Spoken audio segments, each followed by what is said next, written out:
Check. Good evening, 1, 2, 3. Tri-City area. We are live. So 1, 2. Can you hear me? Ah. Can you hear me? I can. Good evening, everybody. Check 1. Welcome to LaFayette, as we are here Check on the 1, 2. campus of Chambers Academy Okay. for Georgia-Alabama Sports Live. It's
Good evening, high school football fans, and welcome to yet another high school football showcase here on Georgia-Alabama Sports Live.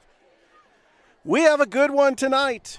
We are coming at you live from Torbert Allen Field in Lafayette, Alabama, for this non-region AISA game between the 9-0 Glenwood Gators and the 8-1 Chambers Academy Rebels. It is going to be a good one. I'm Richard Holdrige, and Thrift Barringer will be joining me shortly here on the broadcast. And we are happy to be bringing you this game live from Lafayette.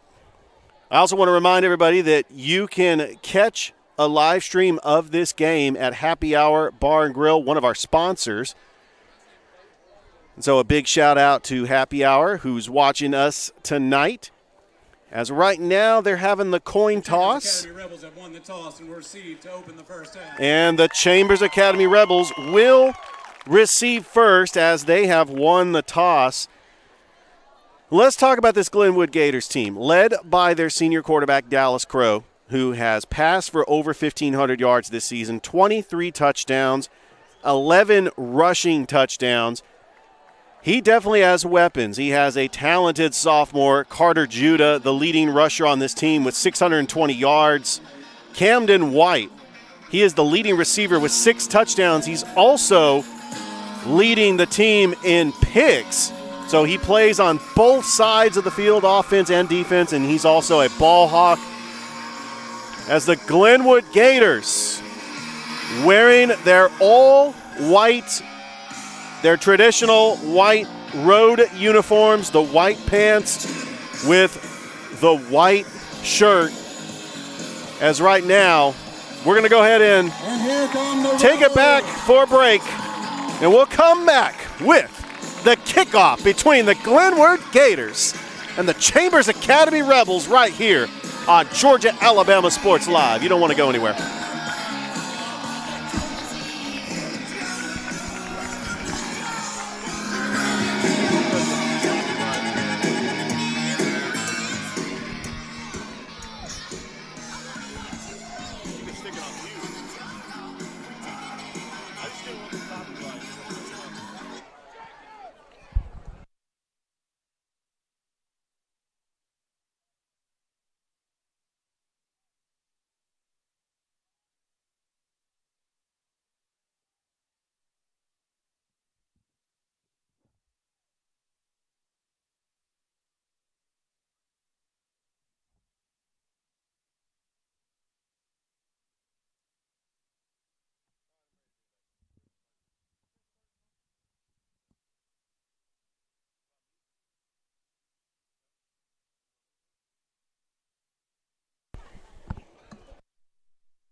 Welcome back to Torbert Allen Field here in Lafayette, as we are going to have the national anthem and the invocation, as they have a bunch of Chamber students that are going to roll out a big American flag, and we're having the benediction now.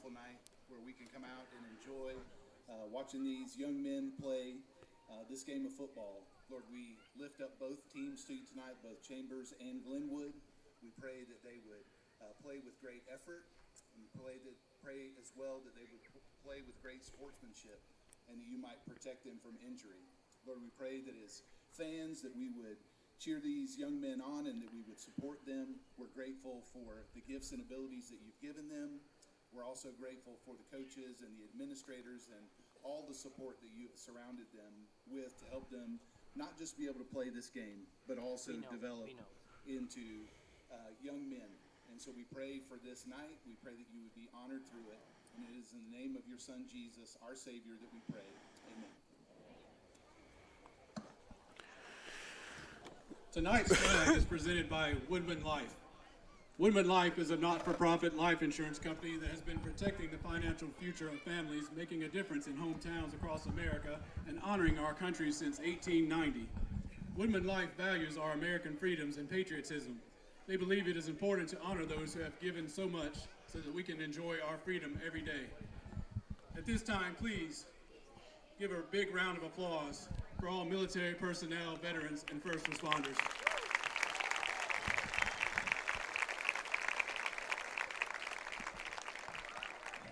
And now, please join us in the singing of our national anthem. Tonight's anthem will be performed by Miss LaRae Jackson. Oh, say, can you see by the dawn's early light what so proudly we hailed at the twilight's last gleaming, whose broad stripes and bright stars through the perilous fight o'er the ramparts we watched were so gallantly streamed, and the rocket's red glare, the bombs bursting in air, gave proof through the night that our flag was still there. Oh, say does that star-spangled banner yet wave o'er the land of the free and the home of the brave? That was a great job by the person that sang the national anthem. Welcome back to Torbett Allen Field here in Lafayette, Alabama, on the campus of Chambers Academy. You are listening and watching us on Facebook and YouTube for the Georgia-Alabama High School Showcase between the 9-0 Glenwood Gators and the 8-1 Chambers Academy Rebels. This is a non-region game. Glenwood is in 3A in the AISA. They have already clinched the region. They will have a bye in the first round of the playoffs, and they have advanced all the way to the semifinals, where they will be hosting a home playoff game on November the 10th. Chambers has wrapped up their region in 2A in the AISA, and they're looking to host a playoff game as well. Chambers have won 2 state titles in 2A back in 2018 and 2020. And they have won the toss, and they have elected to defer, as they are out there getting ready to kick it off to the Glenwood Gators, and we're going to get to see this all-world dual-threat quarterback, Dallas Crow, with 23 touchdown passes on the season. Correction, Glenwood is going to kick it off to Chambers. Chambers elected to receive the kick. Jacob Norgard and Luke Tarver are back to receive this kick for Chambers, as the ball is placed on the 40. Such a great crowd, a beautiful night. Perfect fall weather, as we are going into Halloween weekend. Big sports weekend as well. We'll get into all the score updates as well. We did receive word Northside did beat Harris County in softball by a score of 3-2, and they have advanced to the championship game, which will be played tomorrow. Northside advanced to the championship game. Harris County is in the losers bracket. They will play at 11 o'clock in the morning tomorrow for a chance to get a second crack at Northside. All right, Griffin Montroy, he is getting ready to kick it off. And we will get this game going. We are underway here in Lafayette, and it is going to be fair caught by Luke Tarver. And this will give Chambers a chance to see their quarterback The ball will be spotted at the 20-yard line. First down, Chambers. Ball's going to be placed on the 20-yard line. Some key players to watch for the Glenwood Gators. Lamont Burton leading the team with 63 tackles. Camden White Number 11, Cole and Baker, Griff cornerback Garner. for the Rebels. Jackson Griggs is another corner. Baker, he gets the running back, and he gets about 6 yards. Luke Tarver on the carry, and he gets about 6 yards. It'll be a second down and 4. So Cole Baker, he is in at quarterback for the Chambers Academy Rebels, who lost their first game of the regular season. They lost to Lee Scott 14-7. They've won 8 straight.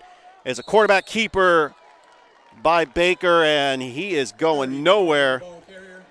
That's going to set up a 3rd and 3 for the Rebels.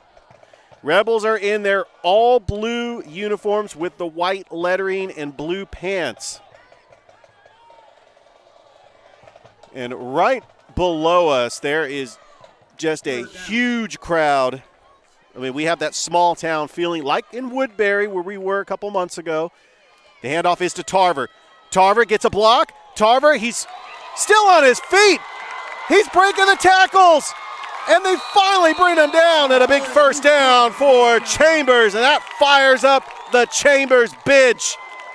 I thought that Tarver was down, but the fancy footwork staying in bounds, and he just would not go down. The ball is now spotted at the 47-yard line. First down, Chambers. And now at the 47-yard line, Chambers Academy is in Glenwood territory. It's a great run by Tarver. We got bunches to the right. Baker in the shotgun. The handoff is to Norgard. Spin move. Norgard. He gets a couple of yards. That Gator defense swallowed him up on that right side. And they'll bring up 2nd and 8. We'll try to get you score updates 2 yards on the throughout second the down. night. And there's a jet sweep over to Henry. Henry, he tries to get the outside, and he gets Number 1, Kareem dragged out of Ball. bounds by number 13, Thet Morris. And we do have an injured Glenwood Gator There's an injured player on the field. So Bainbridge leading Hardaway right now at halftime, 35-0. Westover and Shaw tied at 3. Northeast leading Jordan 14-0.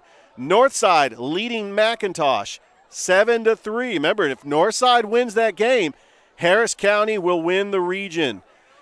Troup County is leading Trinity Christian 14-7. And just about 10 minutes from us, we got a big game at Bulldog Stadium. Coming up to Lafayette, we were driving past Opelika High School, Bulldog Stadium. Opelika is taking on the Dothan Wolves. Big shout out to Van Griggs that's calling that game, trying to make sure to get score updates, and I'll definitely update this game for his broadcast as well, as he's definitely helping us out by giving those score updates. The ball is now spotted at the 45-yard line. 3rd down, 8. It's going to be a 3rd and 8. This is going to be a big 3rd down for the Glenwood Gators defense. Let's see if Baker can make a play. So far in this game, it's been all runs for Chambers. Like I mentioned, week 1, Chambers lost to Lee Scott 14-7. It was a defensive battle, but Chambers has been red hot, 8 straight victories. There's another fake jet sweep. Baker throws, and it is incomplete, intended for Tarver. And that will bring up 4th down, and it's decision time for the Chambers offense. Are they going to keep the players on the field, or what are they going to do here? It looks like they are going to punt the football away. I'm okay with this decision. Number 66, Spencer Newman on to punt for the Rebels. So Spencer Newman's going to come on to 3, punt. Camden White back to receive. And the all-world player who does it all, offense, defense, special teams. Camden White back to receive this punt. Ball at the 45-yard line. There's a low snap. There's a high punt. Good hang time. That is going to bounce and take a friendly bounce for Chambers. It's going to roll at the 10-yard line. What a punt by Chambers, and that is where Glenwood is going to start, at their own 10-yard line with 9:32 left to go here in the first quarter.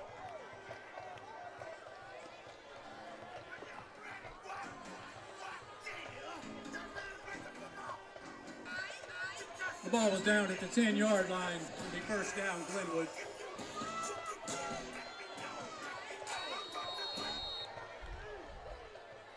So we'll get a chance to see Dallas Crow for the first time in this game. He's in the shotgun. He's got 4 wide receivers. Man in motion. The jet sweep. He's got to keep it himself. Dallas Crow, he's fighting blockers, churning his legs, and he gets a couple. That fake jet sweep throws off the defense just a little bit, and Dallas Crow is able to get, looks like he got about 5 yards. It'll be second down and 5 for the Glenwood offense on their first offensive possession. Crow back to pass, and that is incomplete, intended for Griff Garner as he was trying to set up a wide receiver screen. And they'll bring up 3rd and 5. Third down.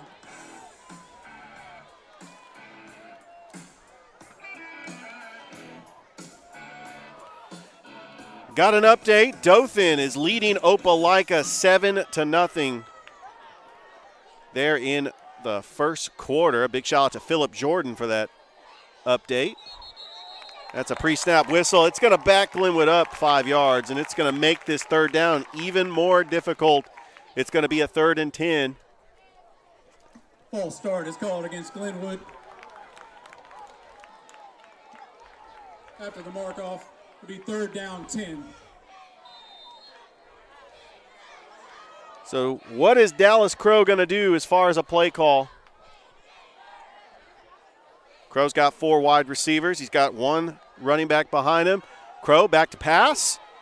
Throws. Long pass, and it is incomplete. It was almost caught by Cal Lawrence. One-on-one coverage.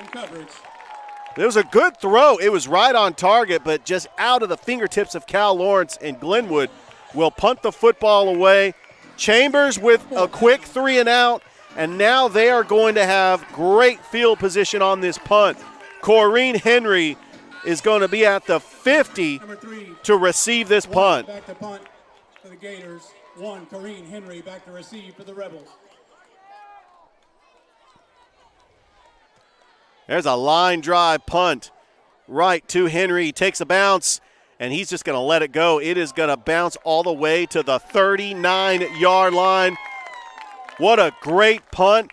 So special teams has been the story so far in this game. The punters have really been showcasing their leg. And Chambers, they still have good field position, but ball's at the 39-yard line compared to being in Glenwood territory. The ball will be spotted about the 39-yard line. First down, Chambers.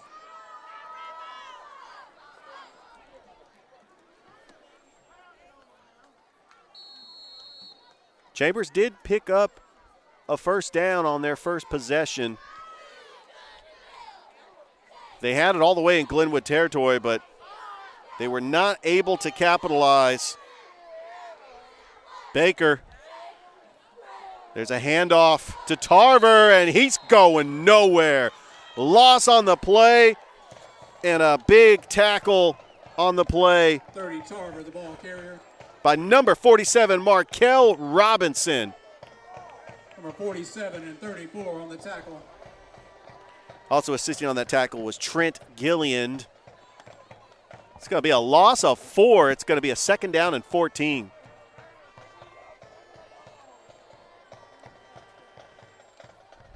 Glenwood could find a way to get Chambers behind the 8 ball on this second down and 14. Baker rolls to his right, steps up, throws a long pass, and it is almost intercepted by Jackson Griggs. The timing route was read perfectly as Griggs almost picked it off. It's good one-on-one coverage. I thought that Corrine Henry might have had separation. I think the ball was a little overthrown by Barker, and that's going to bring up a 3rd and 13. Be third down. Glenwood's defense is holding strong here in this game. You really have strength on strength with these two teams. Both teams coming into this contest hot, and both teams trying to get momentum going into the playoffs next week. And we are going to get a pre-snap whistle. Let's see what the call is going to be. Or did they call a timeout?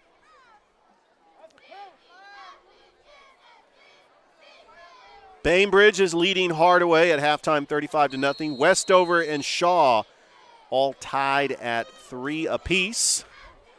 Try to get some more score updates throughout the night. Here's a 3rd and 13. Play fake, and it is caught by 16. He's got blockers. Eli Wharton, he's right at the marker, and I think Eli Wharton got the first down. But Glenwood is saying that they're short. Lamont Burton is saying, hey, this is short. It is close. I think it's gonna be a measurement. Nope, it's a first down. A great play from Cole Baker to Eli Wharton on a 3rd and 13 to pick up the first down.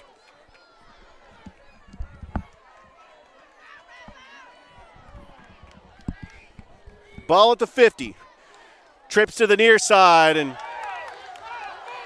Glenwood D-line has got to be careful they don't jump the snap. Play clock is winding down,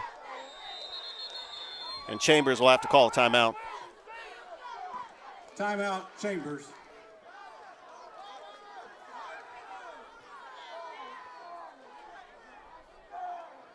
Some of the other scores around the Chattahoochee Valley: Macon County leading Taylor County 14-8.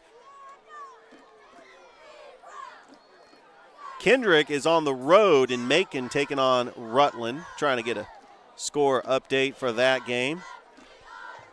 Carver is also on the road taking on Doherty.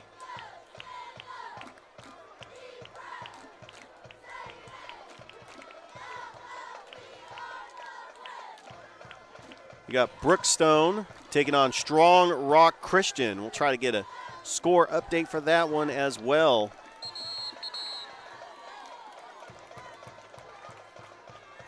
Troup County is leading Trinity Christian 21-0 in the second quarter.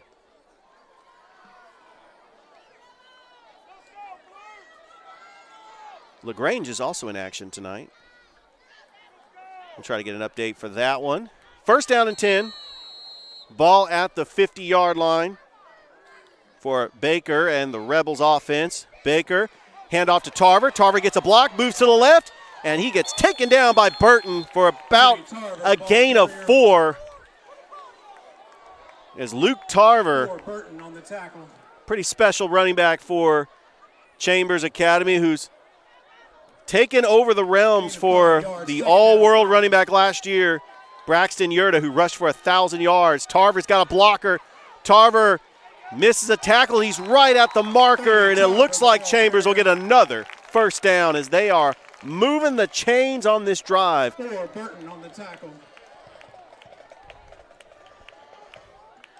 And it is going to be a first down. Ball at the 40-yard line.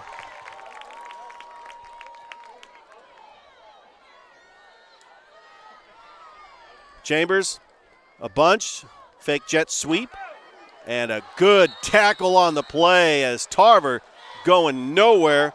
The ball carrier was actually Jacob Norgard, going nowhere, and big tackle for the Gator defender Wesley Graham, leading the team with 3 sacks. Loss of 1 yard. It'll be second down, 11. And a big tackle for loss for Wesley Graham.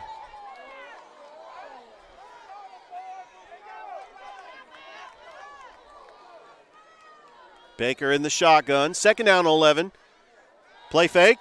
Feeling the pressure. And that got tipped at the line. Incomplete.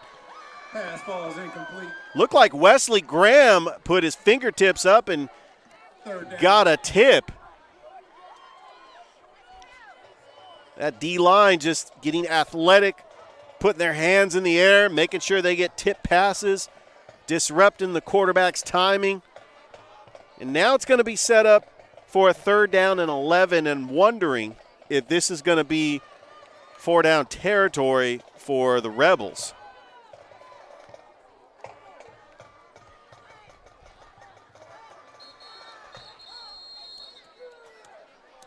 And we're going to get Chambers. a timeout on the field. So I talked about Chambers Academy coming into this game 8-1. They lost to Lee Scott 14-7 opening day. But this Chambers Academy team is led by their head coach, Jason Allen, the former Glenwood Gators head coach. And they do play in the AISA Division 2A.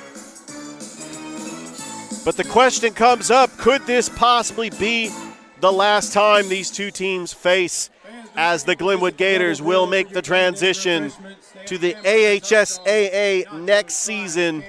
An assortment of beverages. Again, the Rebel Grill located directly behind the press box. All right, we got a third and 11, 5:56 left to go here in the first quarter. Don't forget, please like the Facebook page, subscribe to our YouTube channel here on Georgia Alabama Sports Live. It's a direct snap.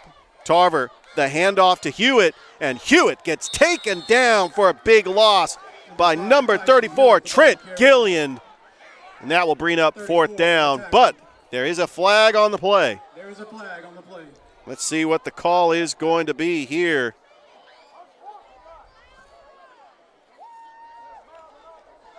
It is 3-3 at the half between Shaw and Westover over at Kinnett Stadium.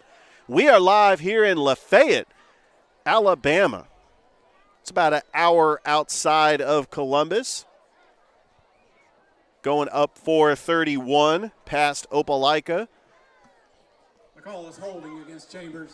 It's going to be a holding on Chambers. Does Glenwood decline it?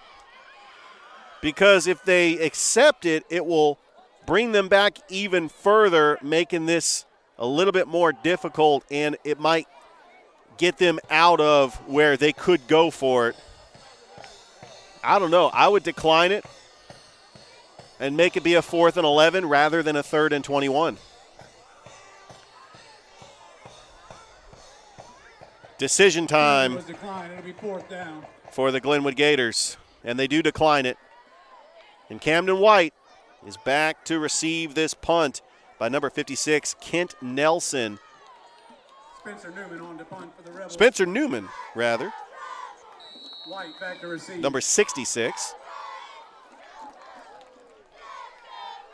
Camden White is standing at the 10-yard line. Newman's punt is a high punt. He does have some hang time on that. White is going to call fair catch, and is going to be at the 8-yard line. So what we're going to do is we're going to go ahead and take a break as you are watching the high school football showcase between the Glenwood Gators and the Chambers Academy Rebels right here on Georgia Alabama Sports Live.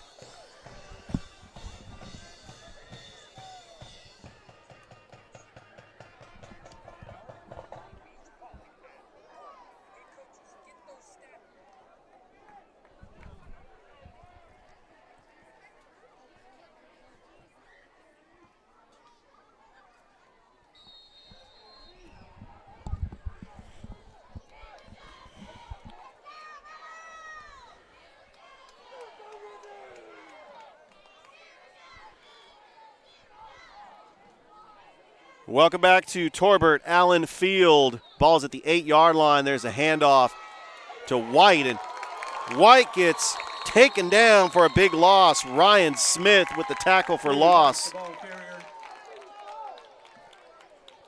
Initial contact made by number 16, Eli Horton. There's a flag on the field. There is a flag on the play, though. We'll check out and see what this call is going to be. It's going to be against Glenwood. Personal foul is called against Glenwood. It looks like it'll be half the distance to the goal. Northeast leading Jordan in the second quarter, 29-0. Remember, Spencer came all the way back, 28-7, and they won that game 35-34 last week in overtime. Spencer got the big win over Central Macon, 43-0 last night at Otis Spencer Stadium, and they have won back-to-back region titles thanks to Southwest upsetting Ace Charter. Ball will be spotted about the 5-yard line. Ball's going to be at the 5-yard line. It will be a half the distance to the goal Still first as down. Glenwood is right underneath their end zone. Dallas Crow has got to get a big play here to try to get them out of the shadow of their end zone. I mean, this is truly a unique field here on the campus of Chambers Academy. A lot of fans. Correction, second down. It is second down and 14. Crow back to pass, and that is tipped at the line. That was, and it looks like it was deflected and intercepted. I thought it hit the ground, but Aiden Anglin with a big interception, and Chambers has got great field possession. Chambers Academy is going to have the ball at the 19-yard line. Ball's now spotted at the 19-yard line. First down, Chambers. Very uncharacteristic interception, but it wasn't the fault of Dallas Crow. It was tipped, and good heads-up play by Aiden Anglin to get the interception. Let's see if the Glenwood defense could stand tall as the ball is on the 19-yard line. Direct snap. And there's a run by Tarver, and Tarver breaks tackle, still on his feet. Tarver at the 10, and he gets taken down right at the 2-yard line as Lamont Burton saved a touchdown. I think Camden White was on that tackle as well. That was a good play fake by Luke Tarver. It was a direct snap. Tarver changed positions, and he pivoted, and he broke a couple of tackles. Direct snap to Tarver. Tarver into the end zone. Touchdown, Chambers Academy. It was all Luke Tarver. Tarver, one of those running backs who second on the team in rushing last season to Braxton Yurda. And he is ready to carry the load for this Chambers Academy Rebels team. And Glenwood does not often trail in games. They were down 7-0 against Lee Scott. And that was a great game, by the way, a back-and-forth game. Once Glenwood gets into a rhythm, I think that they'll be able to move their offense. Another play fake, and the two-point conversion is no good as Glenwood sniffed that immediately. It was a direct snap to Jacob Norgard, and that Glenwood Gator defense, they swallow up the play, and with 4:25 left to go here in the first quarter, Glenwood trailing Chambers 6-0 as you are watching the high school football showcase right here on Georgia Alabama Sports Live.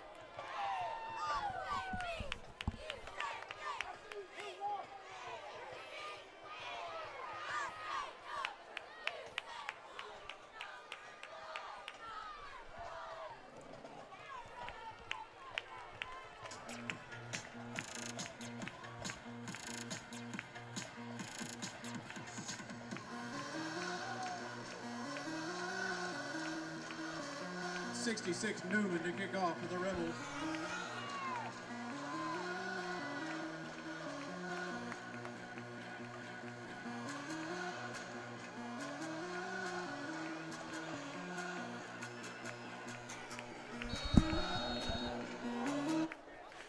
Welcome back to Torbert Allen Field on the campus of Chambers Academy. Chambers leading Glenwood 6-0 with 4:25 left to go. There's a high-end kickoff that is fair caught by number 17, Cannon Boyd. Fair call by number 17, Boyd.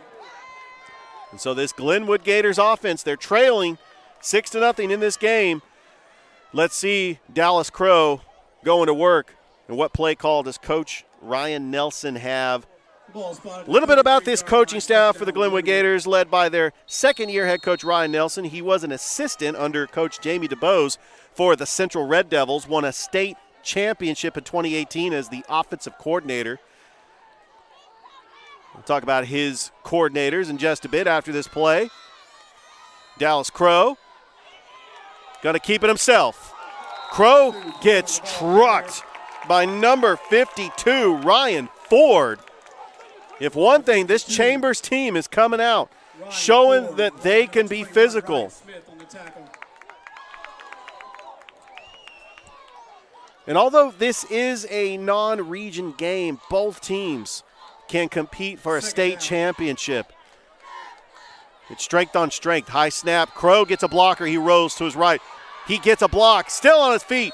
And Dallas Crow's got the first down. Dallas Crow, who's the second on the team in rushing behind Carter Judah. He is that dual threat quarterback that is a playmaker. Like I mentioned, 23 touchdown passes on the season, 11 touchdown runs. Ball is at the 48-yard line. 4 wide receivers, trips to the near side. Crow is in the shotgun. Crow, play fake. There's a pass, tipped up. That is intercepted again, as that was tipped by the Chambers defender, Kyle Hand. And Dallas Crow has thrown 2 interceptions in this game. I do like the play call, getting aggressive and throwing it. It was intended for Cal Lawrence, but great coverage by Kyle Hand. The ball was tipped. I think the refs are whistling it incomplete. Boy, that really fired up this crowd, but the refs had a better eye than what we have up here. They're ruling it incomplete. And that was a good call, because from here, it looked like he was cradling it while it was on the ground. It'll be second down and 10, ball at the 49-yard line. Let's see if Glenwood can respond after catching a break on that incomplete pass. Trips to the near side. Crow, back to pass. One-on-one coverage. Cal Lawrence, incomplete. Great coverage by Corrine Henry. He was playing man all the way. Cal Lawrence, a big, tall receiver, trying to get it out of the air, but Corrine Henry matching up with him one-on-one. And they'll bring up third down and 10 with 3:11 left to go here in the first quarter.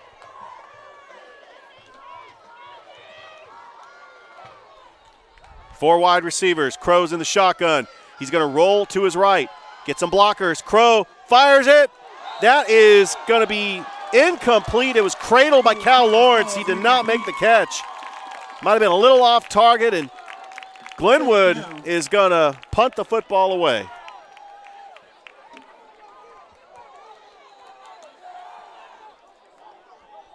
Corrine Henry is going to be back to receive this punt. One thing if you're Glenwood is you don't want to get behind too much. If the defense able to stop Chambers, try to get the football back.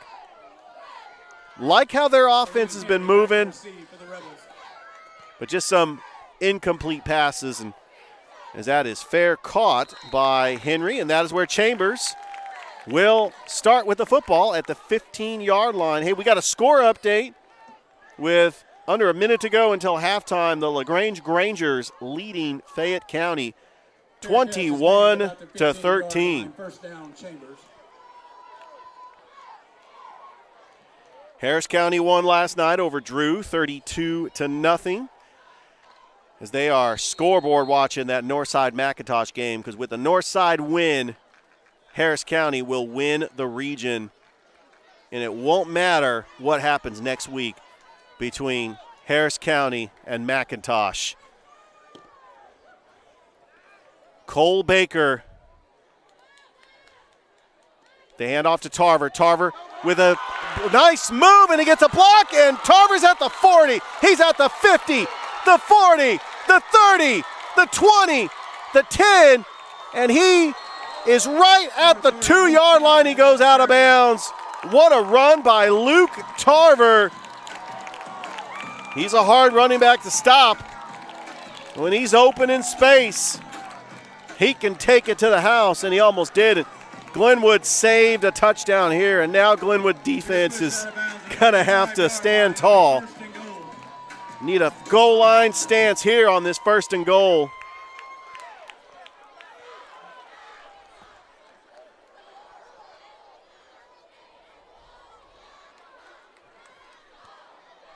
Baker in the shotgun. The handoff to Norgard. Norgard fighting his way to the goal line. Still pushing the pile, and he gets a couple of yards, and it'll be 2nd and goal. We also have Schley County taking on Marion County tonight. We'll try to get some score updates for you. The 2-yard line. It'll be 2nd and goal.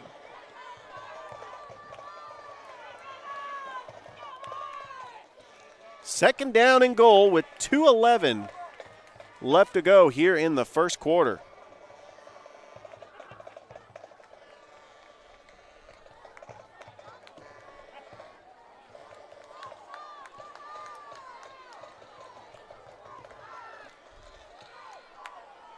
Baker in the shotgun. Baker, handoff to Norgard. He's in the end zone. Touchdown, Chambers. Norgard, the ball carrier, and he's in for the Rebel touchdown. And I tell you what, this Chambers Academy Rebels team has really responded against the #1 team in the AISA. I mean, they got the home crowd behind them, but they also are going toe-to-toe with Glenwood. They're trying to prove that they are a championship contender in the AISA Class 2, as they are going to go for 2 here.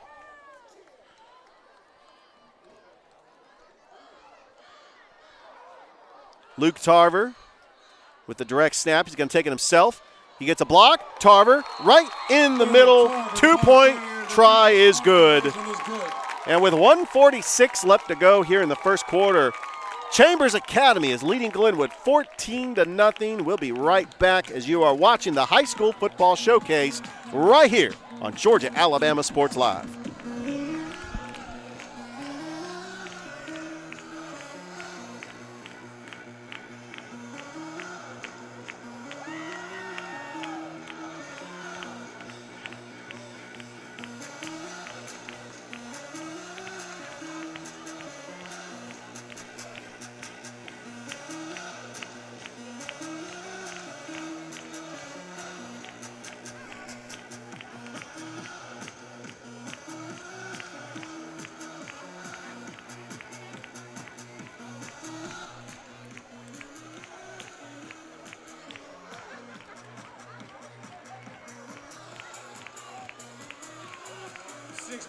Newman to kick off for the Rebels.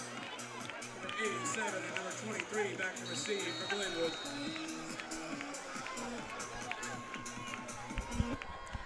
Welcome back to Torbert Allen Field on the campus of Chambers Academy up in LaFayette, as that kick is kicked out of bounds, a legal procedure on the Chambers Academy Rebels. 43-yard line. Unfamiliar territory for the Glenwood Gators. They are down 14-0. They are going to have good field position, but let's see if Dallas Crow and that Gator offense can get going. After the mark off, the ball will be spotted at the 48-yard line. Ball's going to be on the 48-yard line.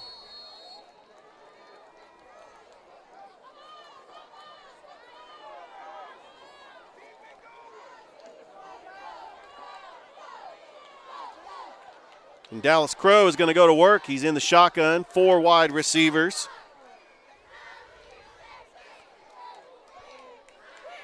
In the I formation. The handoff is to Carter Judah. Judah breaking a tackle, still on his feet. And Judah past the marker. And that's going to be a Gator first down. He got 11 yards on the carry. May I remind you, Carter Judah is only a sophomore. He's leading the team with 620 yards rushing. The ball is now spotted at about the 42-yard line, first down. He's made an impact so far on this season for the Glenwood Gators. The handoff is to Judah. Judah being patient, moving the pile. 6, Judah, the ball carrier. You're going to get about 4 yards on the play. 21, Ryan Smith on the tackle. Glenwood is in Chambers territory. Ball is at the 40. As we got a minute left to go here in the first quarter. Yards on the play. It'll be second down, 8. Be a second down and 8. As we will get a timeout here. We've had such a busy day in sports. Congratulations to the Northside Lady Patriots as they defeated Harris County 3-2 at the South Commons Softball Complex, and they advance to the 5A GHSA State Championship game that will be held tomorrow. Harris County goes into the loser's bracket. They will play at 11 o'clock. If they win that, they'll get another shot at Northside, and then there might be a best-of-3 game if Harris County does beat Northside. But it's very special when you have two talented teams in the Chattahoochee Valley who are also region rivals that are two top softball programs in the state of Georgia for 5A. We'll try to give you score updates. Dothan is leading Opelika 10-7. 6:55 left to go in the second quarter. That's about 20 minutes away from here. A big shout out to Van Riggs, the voice of the Opelika Bulldogs, for giving us that score update. Second down and 8, a minute left to go. Dallas Crow trips to the far side, low snap. The handoff to Judah. Judah makes a move, and he is going nowhere. No blockers in front, and Austin Brooks smothered that play, and now it's going to be a big third and long as the clock continues to wind down. No gain on the play. It'll be third down and 8. Dallas Crow, he's got to be careful throwing the football. He's already got an interception. Almost had a second interception. 1 yard on the play. It'll be third down, 9. Third down and 9. This might be the final play of the first quarter.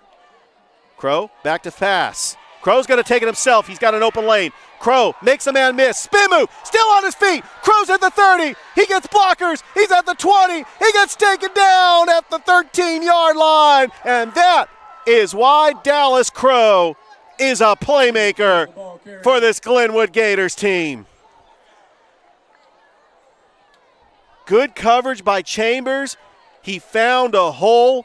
He had blockers.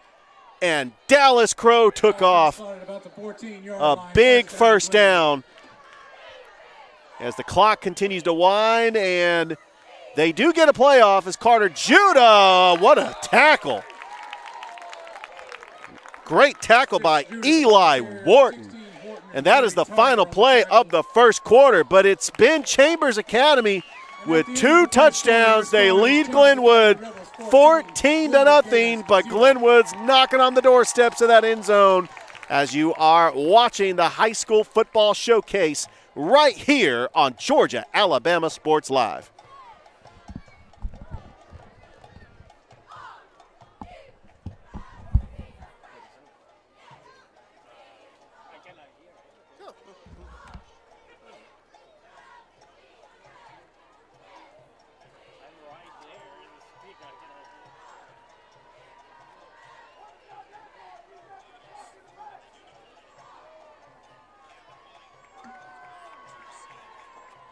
Fans, make sure you visit the Woodman Life insurance table at the entrance to the stadium and visit our friends from Woodman Life. They've been protecting the financial future of families and making a difference in hometowns across America and our country since 1890. Tonight, if you sign up at the Woodman Life table, we'll be giving away an iPad at halftime. A complimentary iPad to be given away at halftime. Compliments of Woodman Life Insurance.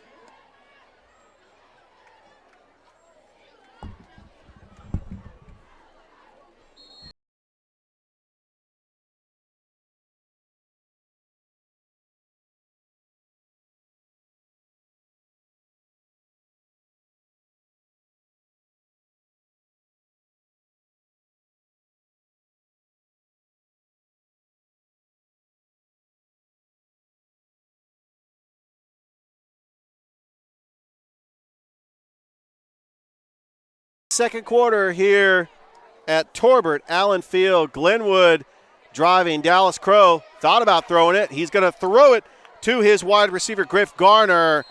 Gets a couple, gets driven out of bounds. Going to bring up a 2nd down and 10, but there is a flag on the play. Crow's pass complete to Garner. There is a flag on the field.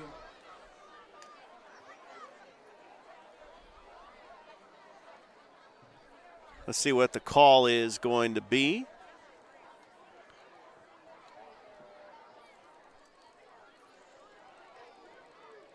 As we do have action all across the Chattahoochee Valley today. Russell County is up in Lineville taking on Clay of Central. Central is on a bye this week. Smith Station plays tomorrow against Percy Julian. That penalty is on Glenwood. It's going to back them up 10 yards. It'll be a 2nd and 20. Be a holding penalty. So this Chambers Academy team, they are a championship contender in the AISA 2A.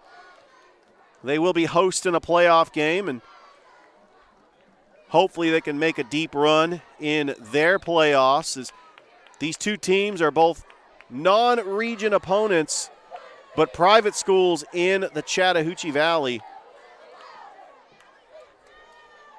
And they could possibly play for the final time as Glenwood is making that transition to the AHSAA next season.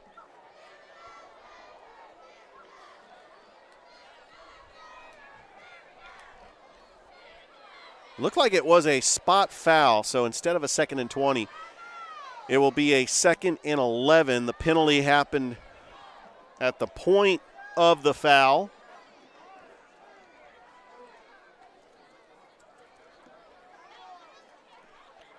No, they are going to back it up. It's going to be a 2nd down and 21.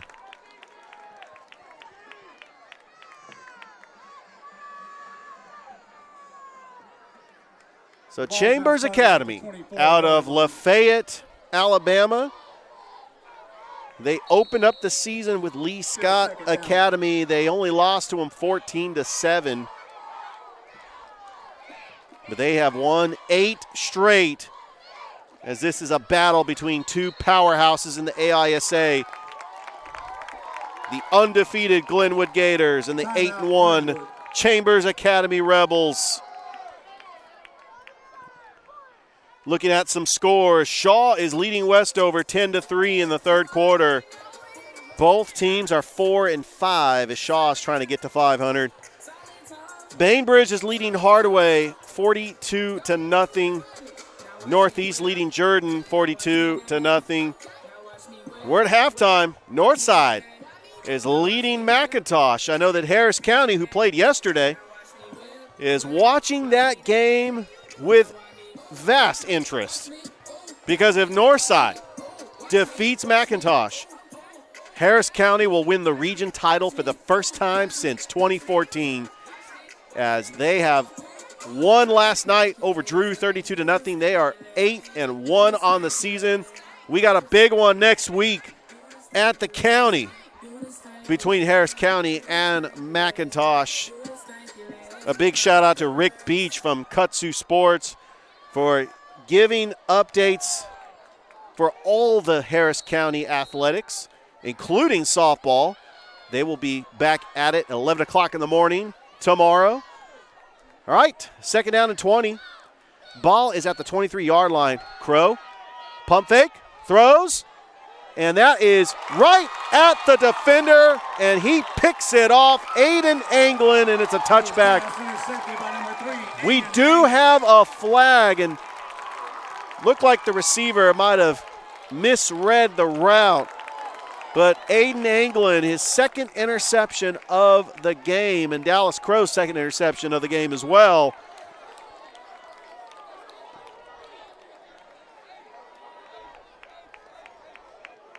This Chambers secondary has really stepped up. Not only have they tipped passes, they have 2 interceptions, but they've also played man coverage with these Glenwood receivers very well. And you got to remember, these two teams are not going to meet in the playoffs. Chambers is in the AISA Class 2. Glenwood is in Class 3. But this is really a good tune-up game for both teams as they get prepared for the playoffs. Either next week or the week after. Glenwood will have a bye. I think it's going to be a penalty on Glenwood. It looks like they're going to tack 15 yards on it. So it was a personal foul after the touchback. So the ball is at the 35-yard line. 35-yard line, first down, Chambers. And Chambers leading this game 14-0 with the ball once again. It's Baker. There's a quick wide receiver screen to Henry. Henry gets some blocks. Henry is going nowhere and taken down on the play by Thet Morris as he read that perfectly. Speed on that outside, and Henry was going nowhere. Second down and 10.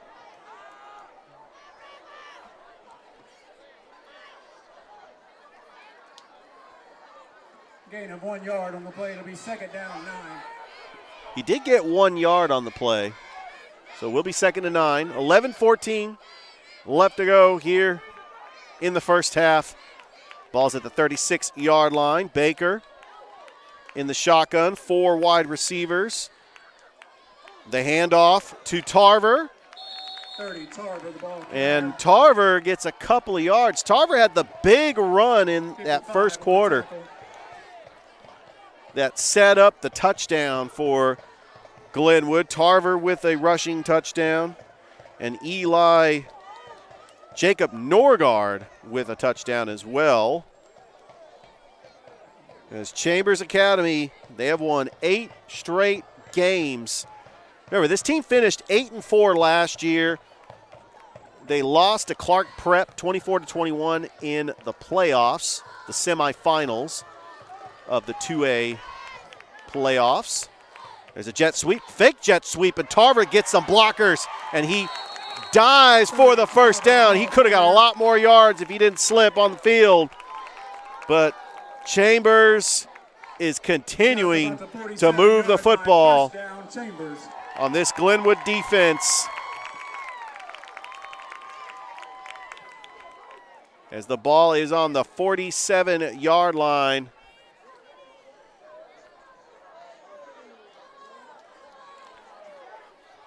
So last week, Chambers defeated Hooper Academy 58-7. They defeated Macon East 36-0. Abbeville Christian 64-0. They've just been dominant through their schedule. And there's a run by Tarver. It was a play fake once again. He's close to the marker once again. 3 White on the tackle. I tell you what, this Luke Tarver is a weapon for Chambers Academy.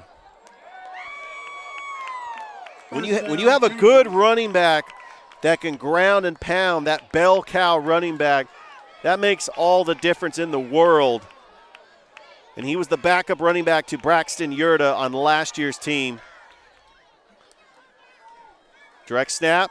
Tarver gets blockers. Tarver has an open lane, and he's on the move. He's at the 20, and he gets taken down at the 12-yard line. But there is a flag on the play.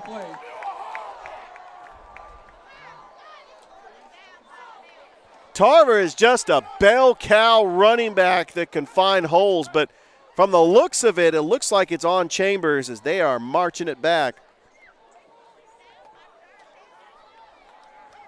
Glenwood has got to get a break in this game, especially with 9:31 left to go here in the first half. Glenwood's got to get a stop. Bessemer Academy, I mean, these scores, they have been dominant in their 8-game win streak. The handoff to Tarver, and Tarver is going nowhere. What a tackle for loss by number 47, Markel Robinson. We've called his name a couple of times on the night. It's a beautiful night, this fall weather. It is a special time because this is what I like to call Halloween weekend, even though Halloween is on Tuesday. You have a lot of fall festivals. We were at the Campus Academy for their fall festival, high school game day. Thrift, Barringer, and myself were there for the fall festival. And I know he did with Campus Academy. Between Northside and Harris County. Game 1 of the World Series is tonight. You got the Georgia-Florida game on Saturday. Auburn's playing Mississippi State. It's a great time to be a sports fan. So a little about Chambers Academy. It's in LaFayette, which going to LaFayette, you go past Opelika. It's a small town, kind of like Woodbury. Thrift, Barringer, and I were at Woodbury for Flint River Calvary. A big shout out to Joe Howard, the voice of the Flint River Wildcats. They are 8-0. They've got a big game down in Florida between another 8-0 team. Try to get some score updates for that one as well. Brookstone is in action tonight against Strong Rock Christian. Bocelli did get the win over Heritage. It was a forfeit win. So they are 8-1, taking on Westfield School next week. In the third quarter, Westover got a touchdown. It is all tied between Westover and Shaw.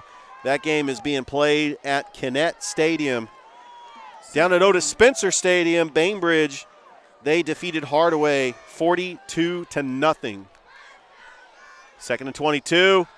And it looks like Tarver's going to throw. Tarver's going to throw, and that is intercepted. Camden White. He's at the 40. Spin move. Camden White. Big interception for the Glenwood Gators. His third interception on the season. And it was the Glenwood pressure on defense that forced Tarver to throw. Tarver is the running back. As he took a direct snap and he tried to throw it up in the air, and Camden White just picked it out of center field. Got the big turnover, and with 8:42 left to go in the first half, that is the break that the Glenwood Gators need to try to get back into this game. Dallas Crow in the shotgun with 4 wide receivers. The handoff is to Judah. Judah gets a couple of yards. It'll be second down and 8.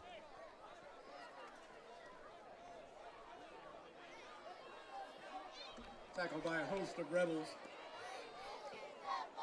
Got trips to the far side.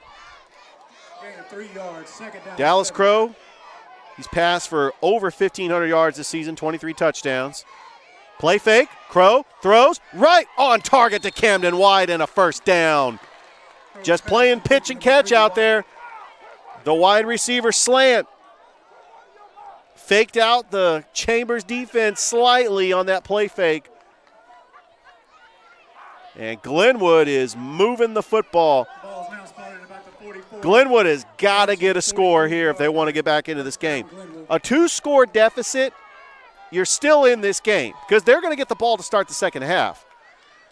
Crow, pump fake, feeling the pressure, rolling to his right. Crow throws on the run, and that is incomplete.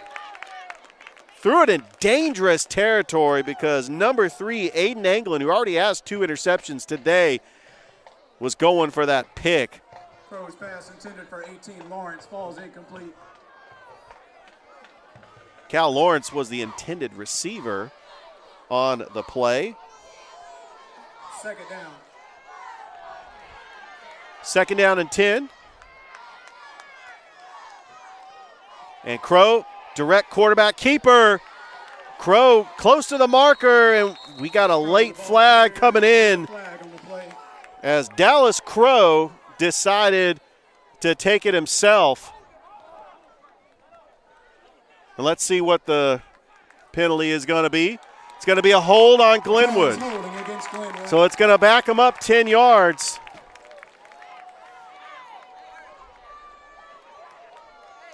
And it's going to make this second down and 10 into a second down and 20. And with 7:39 left to go, they're going to be backed up all the way let's say about the 47-yard line. So I like Dallas Crow being aggressive. He does have 2 interceptions in this game. But Chambers is going to put 7 in the box to try to stop the run. Dallas Crow's eventually going to have to make plays with bubble screens. He's got a 4 wide receiver set. Trips to the far side. Crow is in the shotgun. Rolls to his right. Dallas Crow steps up, throws, and that is incomplete, intended for Cal Lawrence. A little bit off the mark. It's going to be 3rd and 20.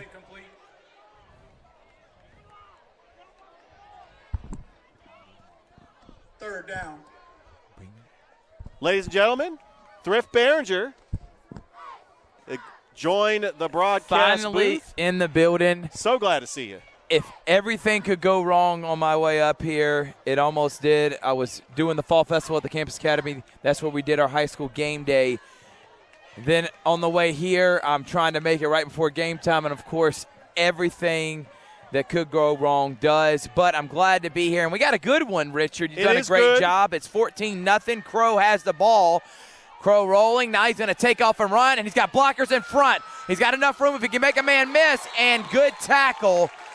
And I tell you what, this is not the start you were expected to see. Not at all. With a Glenwood Gators team that is dominated every team they face. They're down 14-0. And Chambers is showing why they're one of the best teams in the AISA. Now, they are only 1A, Richard, and you talked about that, but they're the favorite in 1A to win another state championship. Coach Jason Allen has done a good job with this Chambers Academy program. Oh, they're 2A, excuse me, not 1A, 2A. And Glenwood is going to go for it on 4th down. This is the right call. For offense, it puts up close to 40 a game. And Coach Nelson's going to take a timeout. And you hear it. We're over here on the Chambers sideline. They're getting fired up. Well, Thrift, I got to say something about the home field has really made a difference in this game. Chambers has really been toe-to-toe with Glenwood. They have thrown, Glenwood off their game. You got a running back like Luke Tarver who's got some big runs in this game, and really it's that home crowd as well. And the one thing Glenwood hasn't had to overcome is adversity this year. Not at all. Even Lee Scott, who did have a lead on them, I never felt Glenwood was in trouble like I do with here tonight, down 14-0. Every other team and every other game that they have played this year, they have got off to hot starts and end up winning the game by double digits. They're down 14-0. They're struggling moving the football, and I know Coach Nelson, they need this. They need a wake-up call, and I expect fully that these Gators are going to get right back in the game. But right now, it's all Chambers Academy. They are punching Glenwood in the mouth, and they're up 14-0. And Corrine Henry is going to accept this punt. It's a high punt. And it's going to be fair call at the 10. Now, Chambers here in Lafayette. Lafayette. I've been saying Lafayette. Lafayette. It does have a Woodbury feel to it. And by the way, I passed by Opelika. You're talking about Van Riggs. Packed stadium there. Packed. I drove Dothan. right by it. Bulldog Stadium. Dothan, Opelika. Dothan leading 10-7. A big shout out to Van Riggs for giving me score updates. But Glenwood, number 1 team in the AISA, taking on number 4 Chambers. This game really has no meaning on either one of these teams winning a state. They're seeding. It's just a battle of 2 really good teams. And Glenwood, undefeated 9-0, taking on Chambers, down 14. They're getting the signal from Coach Allen. So got a direct snap to the running back, Tarver. And Tarver's going to take off around in, and he's got a lot of space. Looks like there's going to be a holding call. He did get a first down, but I think there's going to be half the distance to the goal. Quarterback for the Chambers Academy is Cole Baker, who's had a fantastic start to this game. He has, but in the last couple of possessions, they've been doing direct snaps to Luke Tarver, and he's had some pretty big holes. That Chambers offensive line has really done a great job neutralizing the Glenwood defense. Holding is called against Chambers. There is a decent showing, as you can see, on the other sideline for the Glenwood Gators come out and show out. You know the Glenwood Gator fan base is going to make this trip. But we appreciate Coach Allen and Chambers for being hospitable. We're in a good spot right here in the press box. And I love being outside. I just get a better feeling than being where windows are at. Oh, so, no doubt.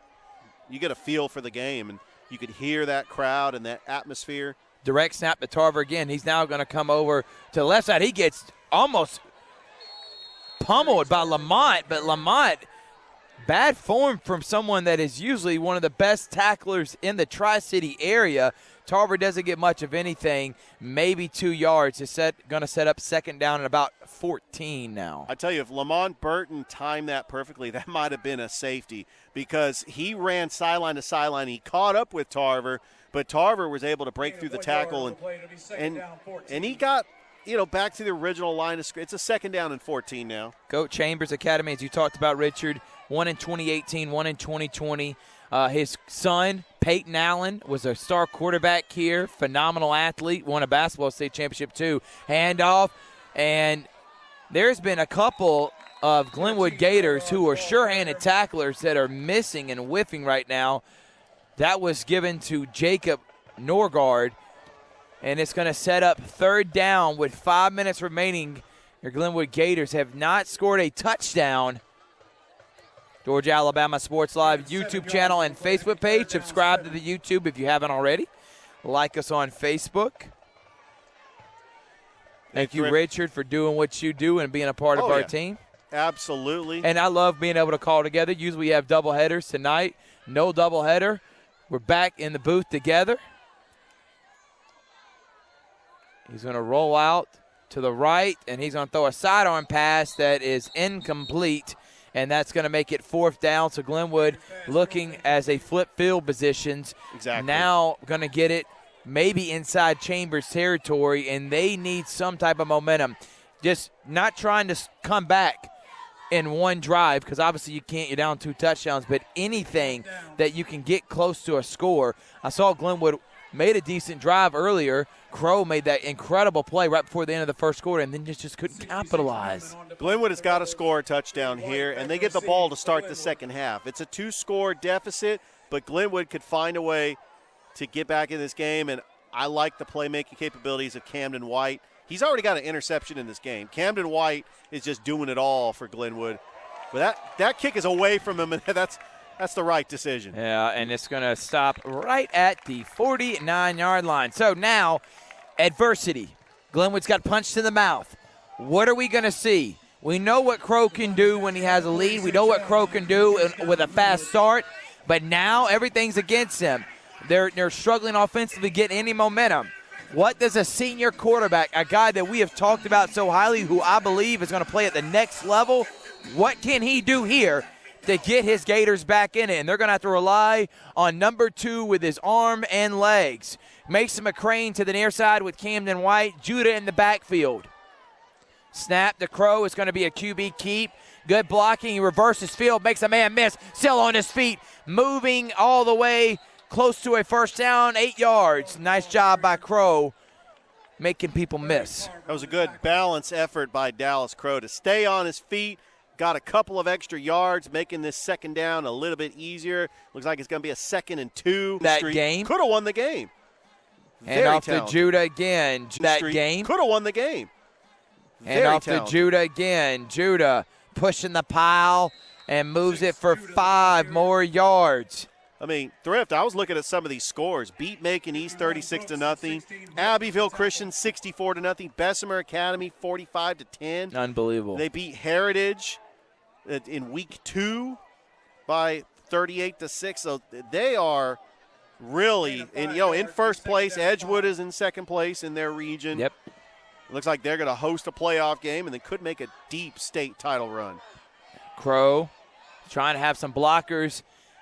Nifty move to get into the little crevices of the blocking that was in front of him, and it's going to be close to a first down. Clock still running, 2:35 remaining here in the half.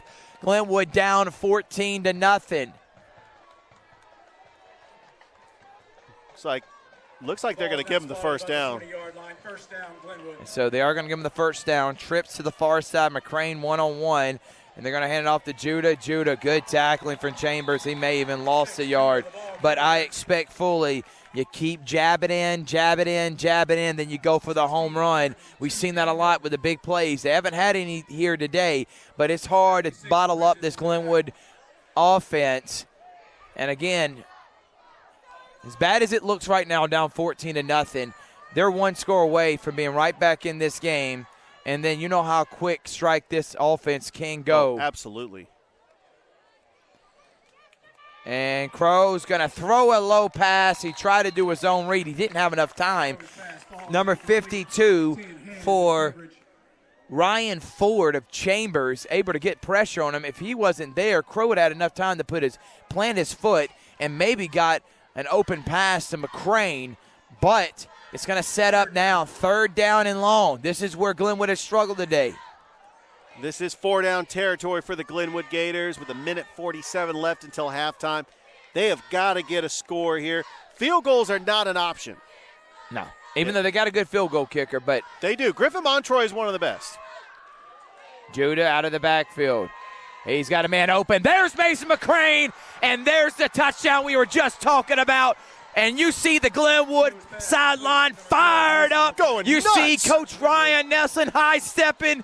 Nice job by Mr. Mason McCrane on the one move, go inside post route. That was a touchdown. Nice slant post route. And then Dallas Crow setting his feet and firing a bullet for the Glenwood touchdown. Wide receiver slant to Mason McCrane.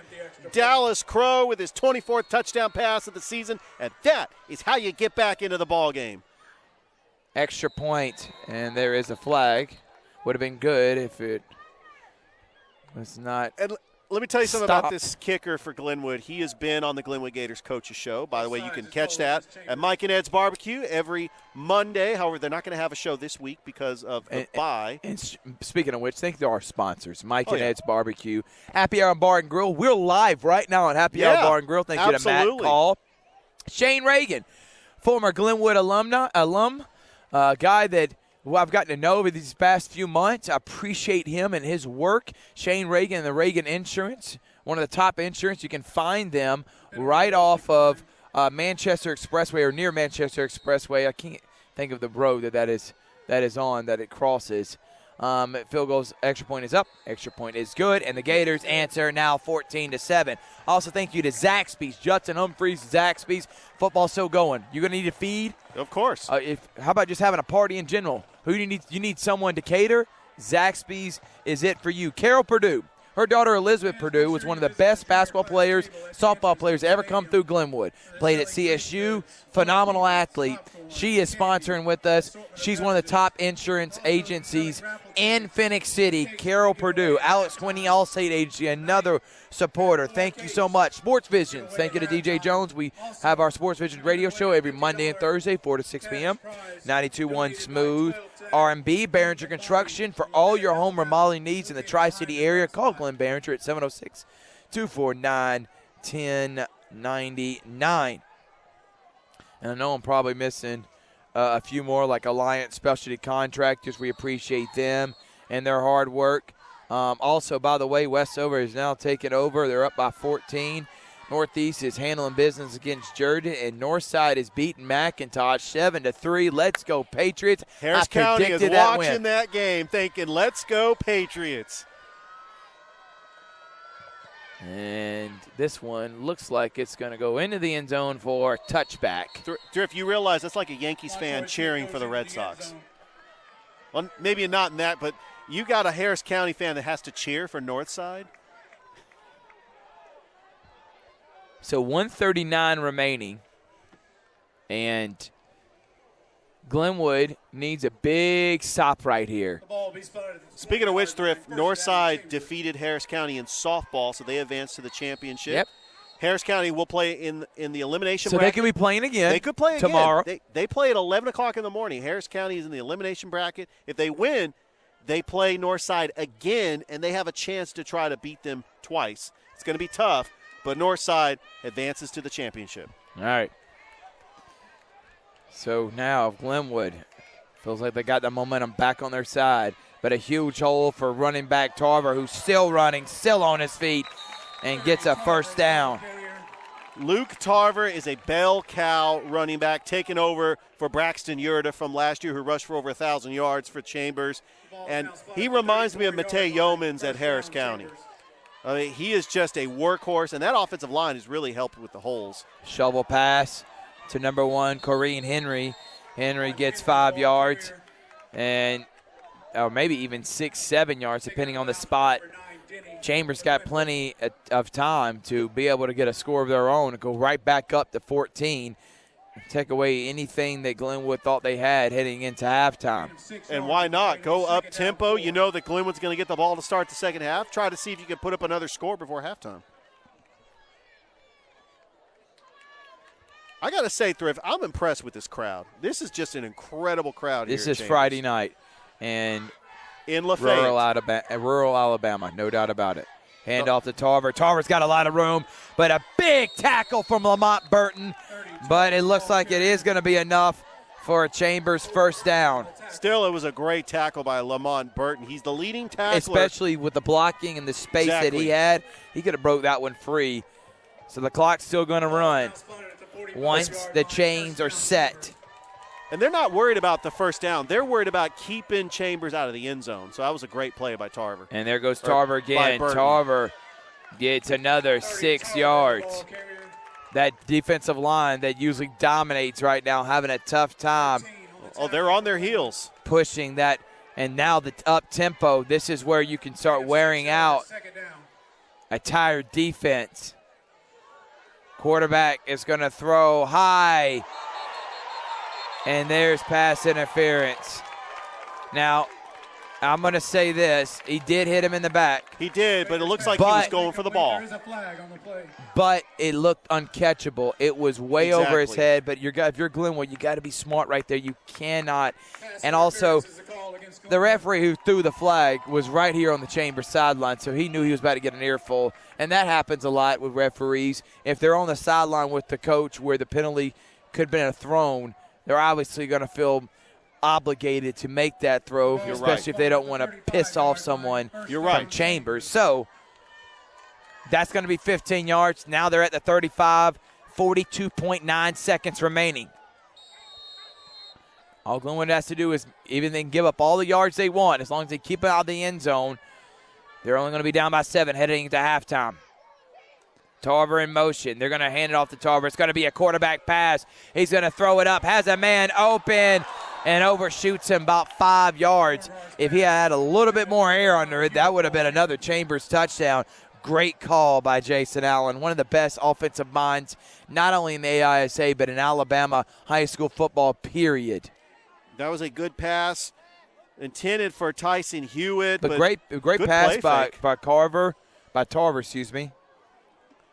Yeah, Luke Tarver. Showing he can do it all. Yeah, I mean, they've been using him on a lot of direct snap plays.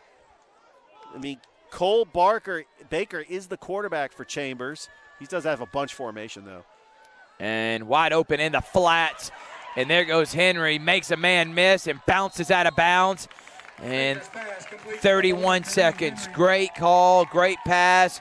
And Henry able to get about 15, 20 yards. And it's going to set up right outside the 10-yard line, about the 13. 31 seconds remaining until halftime. And I'm wondering if Chambers is a field goal even an option here with 31 seconds. Glenwood has got to keep him out of the end zone, but Chambers, the way they've been moving the football in this 2-minute drill offense, they're going to try to go for the touchdown and get back to a 2-score lead.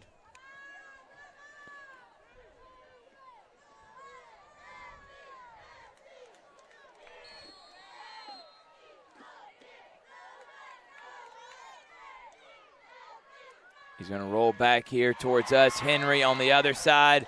Bounces off another tackle. Gets about 4 yards. But stops the clock getting out of bounds. Nice pass from Baker to Corrine Henry. That Corrine Henry, he's really a good slot wide receiver. Yeah. He's got speed. He's able to get open in spaces and creases. And those blockers out in front, that's what Chambers has been doing.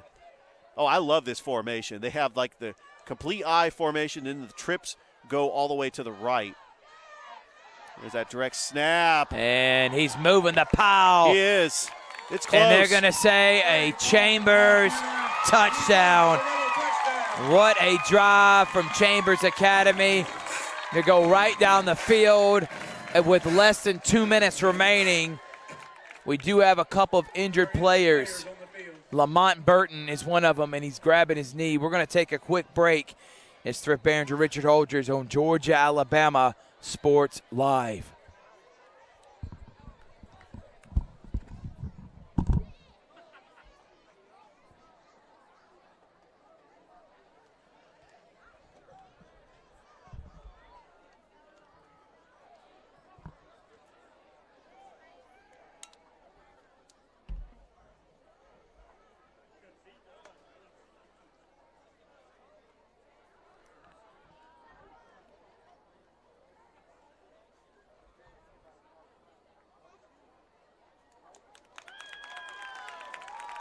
Oh.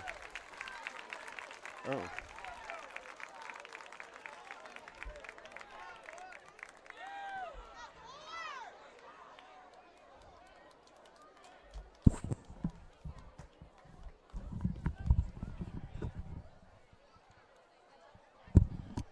Welcome back here. Not a good scene.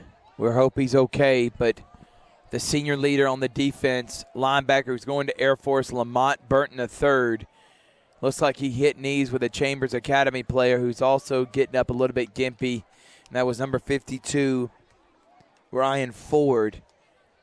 And he right now is being carried off or helped off, on his own power from a couple of his teammates. But he is not able to put pressure on his knee. We'll keep an eye on that. Glenwood scores a touchdown, gets momentum, fires up their sideline, and Chambers comes right back. Looking now to go for two, maybe, depending on what happens here. 20-7.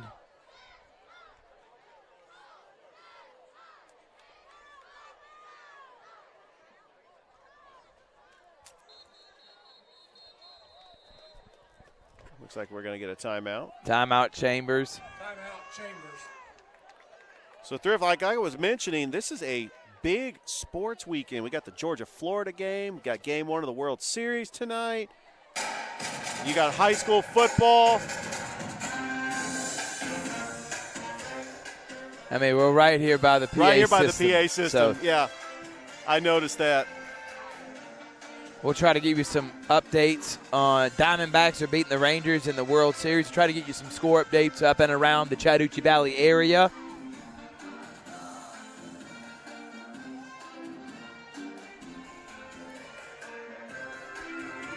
Third quarter, Troup County leading Trinity Christian 21-7. See if we can't get that north side still leading 7-3. In the fourth quarter, that's a defensive battle.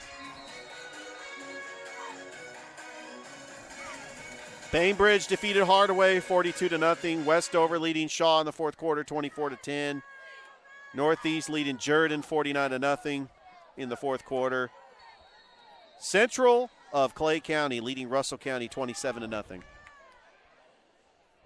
We do. There's also two-point conversion is I don't think he got gobbled it. up, and nice job by Glenwood not giving up that. Is 20-7. And congratulations to the Spencer Green Wave, back-to-back region champions. They defeated Central Macon 43-0. And Southwest, they defeated Ace Charter 53-52 to give Spencer their second straight region title. So Lamont Burton is getting up right now, trying to get his, hopefully his leg, it looks like, lower leg. And we just got to hope he's okay. By the way, also Samaji Williams is also out right now. And he is the defensive end. So two Gators are hobbled. And thankfully for the Gators, though, they do have a week off next week. They got a first-round bye before they play in the semifinals November the 10th. We'll have it right here on Georgia Alabama Sports Live. If you're Glenwood, I think you just want to go to the half. I know you're down 13, but you don't want nothing silly to happen, and it's not a lot of time to be able to try to make something happen. It'll be fair caught right at the 30. And let's see what Glenwood's going to do, if they're going to even try to do anything or just go ahead and kneel it and get this one to the half and try to regroup and come up big in the second half. Westover beating Shaw 24-10. We'll get Richard to update you here. And there goes Judah. Judah still on his leg and gets tripped up. If he had not, great tackle by Henry. And they're hurrying. They're hurrying. I think they're going to clock it. They're going to try to go for a score here.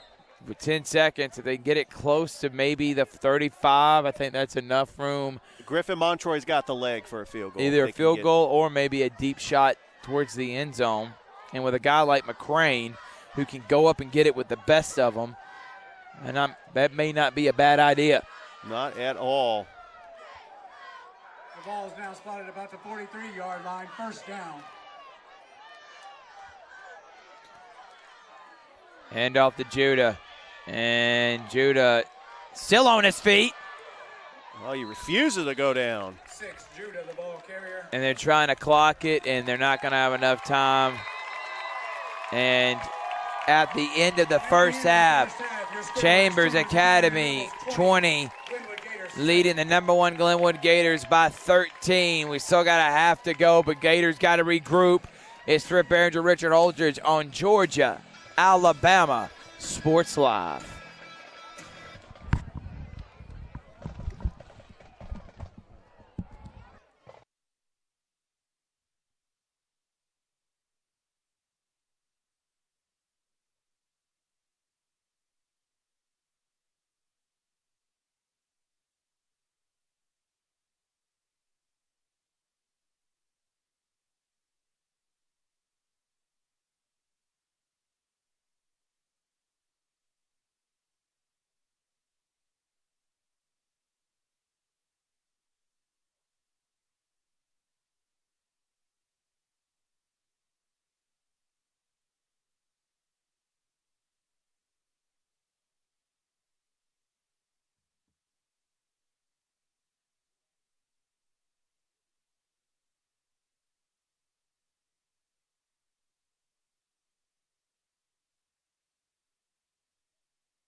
Number 66, Spencer Newman, to kick off for the Rebels. What's up, everyone? Welcome back. Gators are going to get the ball as Chambers got it first. By the way, the Columbus River Dragons, shout out to Tom Callahan, up 3-1. And they won last night against the Zydeco 6-3 From Baton Rouge. from Baton Rouge. The Baton Louisiana. Rouge Zydeco. The Zydeco. You got to have that molasses Louisiana accent when talking about it. But Glenwood Gators down 20-7. And this is the first time all year that they've been down at halftime. They're facing adversity. What are we going to see from them? When coming out of the locker room, we did not see Lamont Burton III warm up. He is their star linebacker and an integral piece for this team to win a state championship. We hope he's okay. Crow takes it, hands it, and Judah gets absolutely mollied. And that is going to be maybe a gain of 2. Richard, what were some of your first half stuff that you saw, and what's some second half adjustments you want to see from the Gators? The run game, Luke Tarver just ran the football with ease. The holes just continued to open up, and Chambers had big plays. I want to see the adjustments. Glenwood has got to find a way to stop Tarver, force the quarterback Baker to throw the football. But Glenwood, they're down 20-7. They got to get a score here, this first play of the second half. Handoff, Judah. Tough. Not much. 2-3 yards to make it third down and manageable. We are live at Happy Hour Bar and Grill. By the way, I got a thing from Matt Call that says, Halloween bash tomorrow. If you want to celebrate fun, you want some good, clean, adult fun, Happy Hour Bar and Grill. Great food, great service, great drinks. Live music from 6 to 9. They got a live band and DJ from 10 to 1. Plus, you can watch all your favorite college teams at Happy Hour Bar and Grill. Their Halloween bash tomorrow. And there goes Dallas Crow. One break tackle away from breaking that one. Dallas Crow with a big third down. He had to get it. He said, okay, I'm going to put this team on my back. I'm going to make a big play. We saw him do that in the Lee Scott game. Remember, Lee Scott was up 24-21. It was a back-and-forth game, and Dallas Crow took over the game. He's hoping to do that here in the second half. And off to Judah again, and Judah, great tackle made by the running back, Luke Tarver, playing on both sides of the ball, and there's a tackle for loss, set up second down. The Chambers Academy, one of those private schools, they are in 2A, and they have players that play on both sides of the ball. And if I am correct, Richard, sorry to interrupt, Northside beat McIntosh, and Harris County's region champs. We'll get that in a minute. There goes Mason McCrane. Another great slant pass. That zone read. Pitch and catch. Pitch and catch. Thank you, Richard. I was trying to think of the word that is not a zone read. Well, it seems like Dallas Crow and Mason McCrane are on the same page, and they're reading each other. Great job and great pass from Crow. They have got to get a touchdown here. Handoff, nope, he's going to keep it. And he's not afraid to go in between the tackles. Gets 2 yards before he's gobbled up. Corrine Henry with the stop. Slot right receiver on the offense. Plays a little safety on the defense.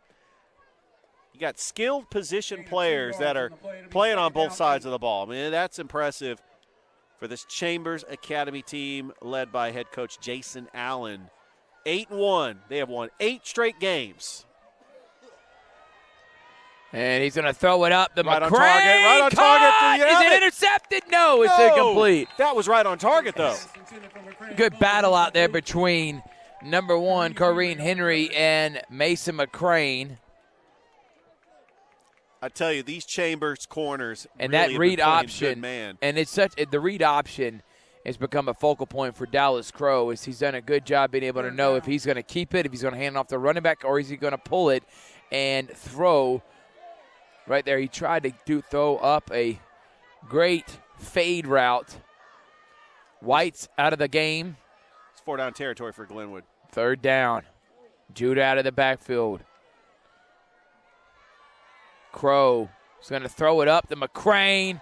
Wobbly pass. Crow's pass intended for McCrane falls incomplete. Number 10, Kyle Hand. Kyle Hand kind of interchanneling his Raheem Mostert 4th down. with the swim move down on the ground.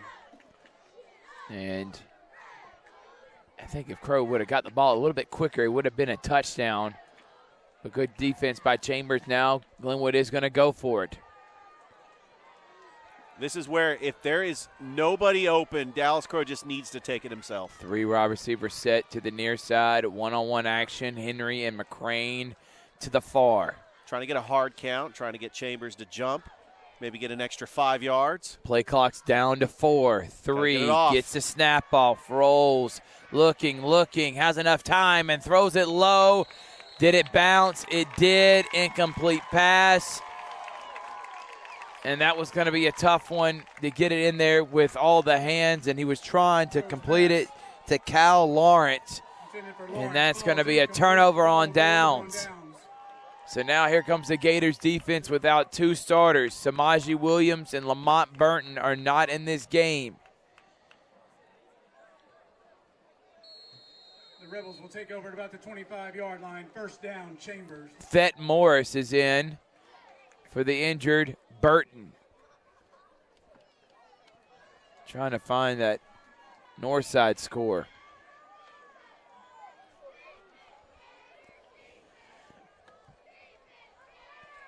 Handoff, and he breaks a couple tackles. Gains about 4 yards on the first play. I tell you, Luke Tarver is a hard guy to bring down. He just bouncing off players. He's missing tackle. He's very hard to bring down. We're trying to get that.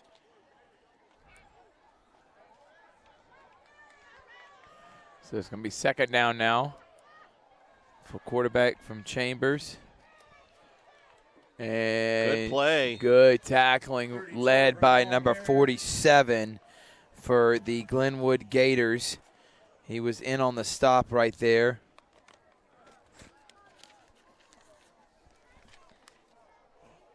Markel Robinson, the defensive end. By the way, Northside did beat McIntosh 7-3, so that means McIntosh is going to be the 4 seed. 1 yard, 3rd down, 5. Harris County is now region champs. Congratulations to the Harris County Tigers. And Northcape's going to be the number 2 seed. So next week's game against McIntosh is just for senior pride. 30 Tarver, the ball carrier. And Tarver gets hit hard and no game, may even lost a half a yard. On the tackle for Glenwood. Chambers definitely going to punt it now. And that was just a conservative play call for Chambers. Just run the football and eat up clock. And I mean, you're up by 2 scores. Glenwood is going to have to try to earn it.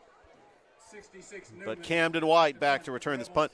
And really, Glenwood could use a big play here by Camden White. He's capable of taking it to the house for the Glenwood Gators. And punt was almost blocked. And it's going to go out of bounds. We watch it. No spin on it. It was like a knuckleball. And we're going to see where the spot is at the 50. So I was watching the referee, the line judge right there, and the way he took off, I was like, I don't know what he saw right there, but the ball went out of bounds at the 50. It looked like he was about to spot it at the 40. So they're going to get it right at midfield, good field position. Glenwood's been able to move the ball on Chambers. They just haven't been able to capitalize. Westover handles Shaw. Shaw finishes 4-6 on the season. Westover finishes 5-5. Carver, Tigers. They were beating Daughtery earlier. We'll get that score in just a moment and see if they finish 7-3 on the year. Camden White on the jet sweep. Camden White still on his feet, and there's Camden White bouncing off tacklers. And a hard, tough run. That's what I love seeing about my man Camden White. Carver leads Daugherty 30-0. So Carver's going to go to 7-3 on the season. Spencer, they won. They're 7-2, so they still have one more game next week. But Harris County region champs, congratulations to them. First time since 2014. So that means we've had Glenwood, we've had Pacelli, Central, Harris County, Spencer, and Carver, all region champs. That's going to be a lot. 6 region champs in the Tri-City area. And I would have to say if Spencer can win on the road at the number 2 team, they're definitely one of the favorites to win it all. Same with Carver, same with Pacelli, same with Glenwood, and obviously Central, and then Harris County. I mean, 5A is really tough in Georgia, but I'd put them as a top 10 team to win it all, and one of the few 10 teams in 5A that can. Second down. Well, with all these home playoff games, we're going to see some Thursday and Saturday playoff games in Columbus. A gain of 4 yards on the play. Opelika was leading Dothan at the half, 14-10. We'll try to get a score update on that one. Another jet sweep to Camden White. Camden White's got blockers. Judah leading on one of them. First down, Gators. Good hard running from number 3. White, the ball carrier. Coach Ryan Nelson, who has done an incredible job in his 2 seasons at the helm, has won everywhere he's been. Ball spot the 36-yard line. First down. Love getting to know him over these last few months. And I believe in what he is building here for the Gators. Absolutely. And right now they're just doing power running. Judah still on his feet. And some of these arm tackles for Chambers may come back to haunt them, but the problem is time is not on Glenwood's side. Not at all. Still 5 minutes remaining here in the third quarter. They're down by 13. They need to get it in the end zone. And you mentioned Coach Nelson and his coaching staff, his offensive coordinator. You have Earl Alexander. We're having some communications from Coach Nelson. A gain of 4 yards. I think they. Second down, 6. I think they're debating whether the ball is spot. You know, I think they're saying. Yeah, we're wondering what the confusion's here, but obviously something's got under the skin of every one of those Glenwood coaches. Oh, absolutely.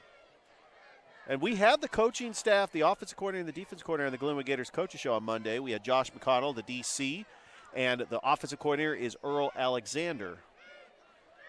And Coach Nelson does have a lot of great staff members on his coaching staff. And we'll have those guys on when we do our show in 2 weeks at Happy Hour Bar and Grill. Thank you to our sponsors that made this possible. Oh, so the chain is messed up. Chain broke on. So thank you to my man Toy Gar, our producer, along with Chris Gates, the Georgia Alabama Sports Live family, kicking it up here in LaFayette, Alabama. Second down.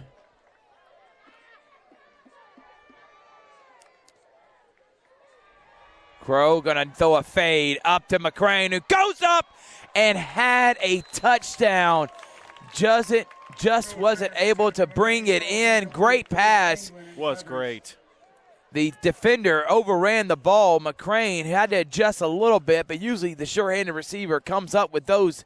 Should have been a touchdown. Now it's going to be third down for the Gators.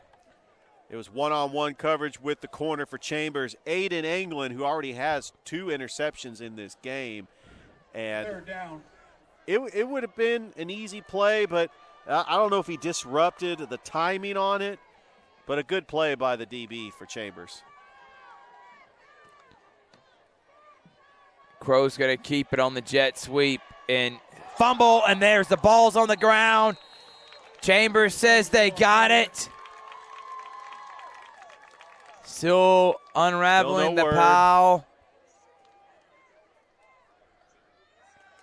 And it is Chambers football. That is the third turnover by Glenwood in this game. Glenwood, who has been living here in the second half, has another drive. Last time, turnover on downs. This time, a fumble by Dallas Crow, who was trying to make something out of nothing. But fumble by him, and Chambers is going to get it right back. Now spotted about the 27-yard Well, I line. tell you, First if down, Glenwood Chambers. just stops the run game for Chambers, I've yet to see Chambers throw the ball down the field. I mean, they've attempted to throw the ball down the field, but Luke Tarver has really been broken. But they are also playing with the lead right now. They've been able to run the football effectively in the first half, but here in the second half, they're playing with the lead. They don't need to do too much tempo. They want that clock to run. Going a little conservative here in the second half. Screen pass. Makes a man miss. Still on his feet before he bounces down. Gain of 8 yards. Land in hand was the target for Cole Baker.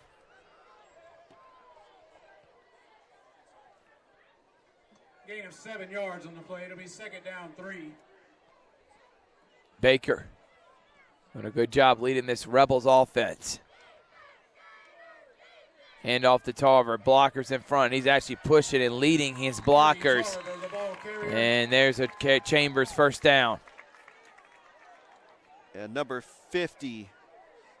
He's out to the 43-yard line. First down, Chambers.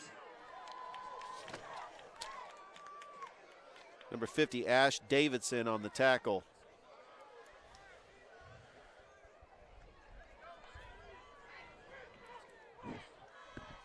Glenwood fans are getting restless. They're not used to seeing their offense, who has scored 30 points in every game they played in, held to 7 here through 2.5 quarters of play. Hand off to Tarver, and Tarver gets hit hard. 30, Tarver, the ball carrier. Cleaning up the tackle was number 9, Denny on the tackle. Paige There's an Denny. injured player on the field. You had Wesley Graham on the play as Denton well. Denny, excuse me. There is another injured Gator on the field.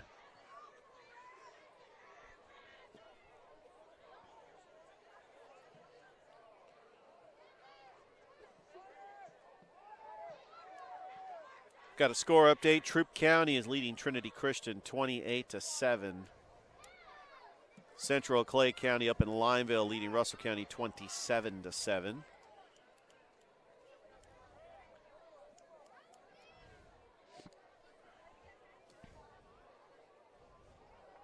And Fayette County defeated LaGrange 66-48. Getting up on his own is Trent Gillian, the middle linebacker. They're already down one linebacker with Lamont Burton out. Samaji Williams is also out with injury. That's the third injury now for the Gators in this game. They have 3 turnovers. This has been a nightmare of a game for the Glenwood Gators. But again, everything is in front of them. This is a 2A school. This game means nothing when it comes to playoffs for the Gators. But, of course, they are undefeated and want to keep that unblemished record. Exactly. They want that perfect season. Direct snap to Tarver. Tarver gets another 5 yards. It's going to set up third down and short. Ash Davidson on the tackle for Glenwood. Going to be a third and short. Gain of 5 yards on the play. It'll be third down 2. And Chambers is just going to want to try to run this clock going into the fourth quarter. 3 minutes remaining here in the third. If Glenwood could get a stop, Glenwood has shown that they can move the football on Chambers' defense. But that's the key, is they have got to try to get a stop here. Pin their ears back. Get a stop. Hand off to Tarver, and Tarver able to break free, and that's not Tarver.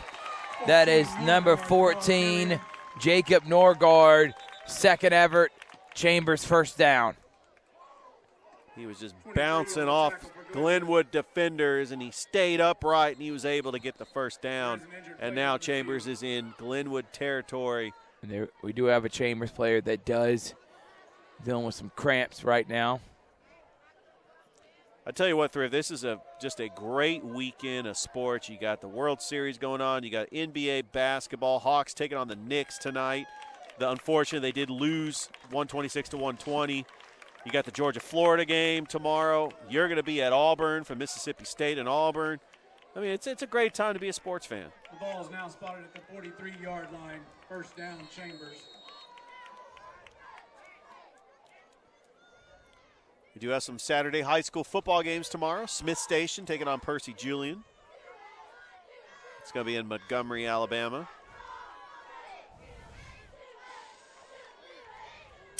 Chambers in Glenwood territory.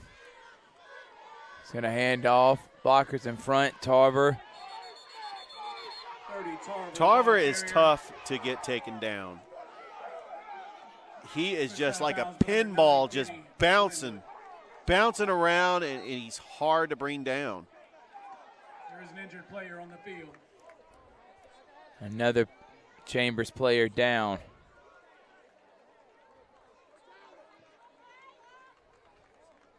And it again cramps. Right now for Chambers, they have a lot of guys that play both ways. They've done a really good job on defense, especially stopping Glenwood from being in the end zone only once in this game. 20-7, 2:08 remaining.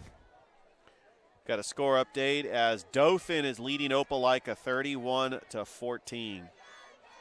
So it looks like Dothan will be in the playoffs. Opelika going to finish the season 4-6 on the season.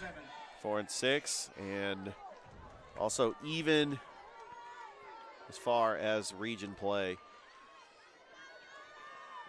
And breaks a tackle before Wesley Grant up into him.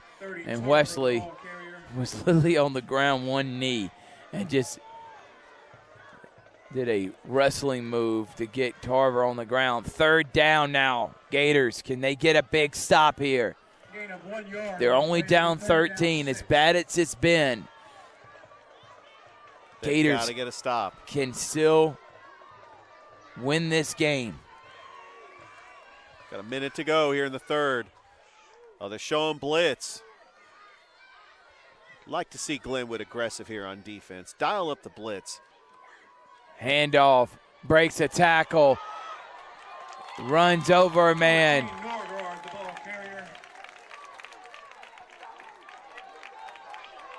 These running backs for Chambers, they are getting physical in the second and third level, and they're able to just move the sticks because he broke tackles. There were Glenwood guys that hit him behind the line of scrimmage, and he was able to bust off of it because they were trying to shoulder tackle, and that means another Chambers first down.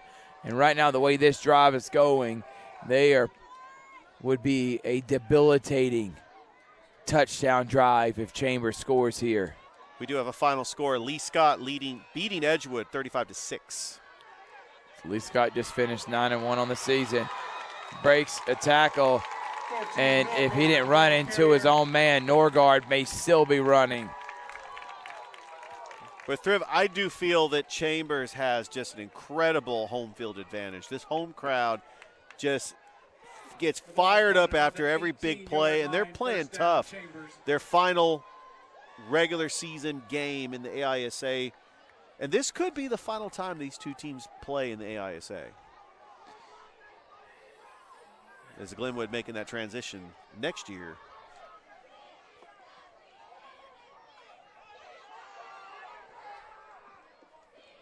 And I don't know if Chambers is even going to run a play here. I think they're going to probably take it to the fourth quarter.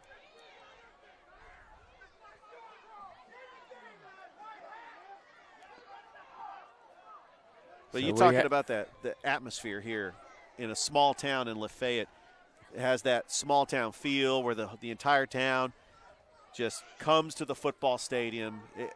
It's a great atmosphere. I mean, it feels like Woodbury when we were calling that Flint River Cavalry game.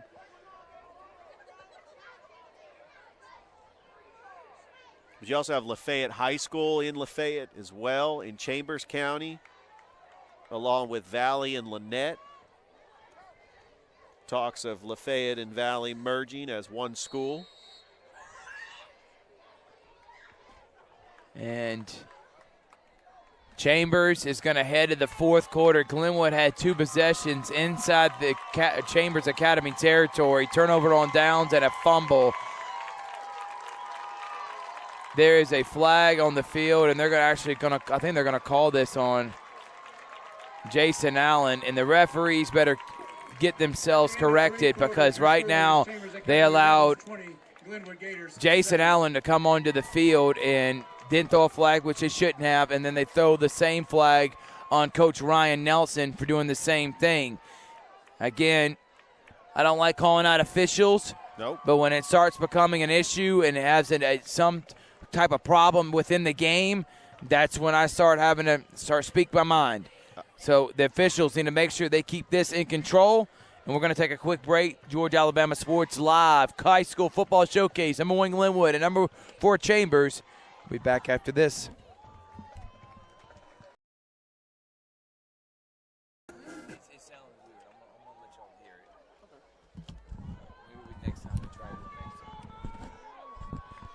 Welcome back here. Chambers is driving. Start of the fourth quarter. They're up by 13. Deep in Glenwood territory.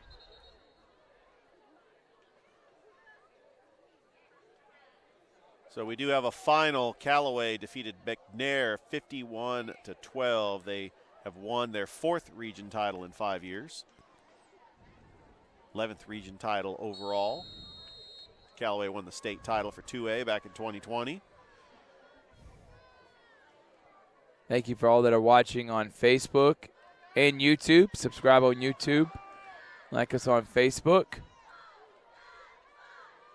And wide open touchdown, but looks like they're going to be calling a hold on Chambers, and they are. So back them up 10 yards. That's huge penalty because it wipes out a touchdown. There was a hole right down the middle, but it's a holding call. And now, as you're backing up Chambers 10 yards, Glenwood's got to get aggressive here on defense. It's a 2-score game. And he had a huge hole right there, and nobody in the secondary was able to even come close to him. Luckily, there was a holding penalty. So now it's going to be 1st and 20. Glenwood got to get a big stop here. And Thrift, I believe that this is going to be 4-down territory for Glenwood. I have yet to see them attempt an extra point. I don't think they would attempt a field goal if they got into a situation where they had to kick a field goal.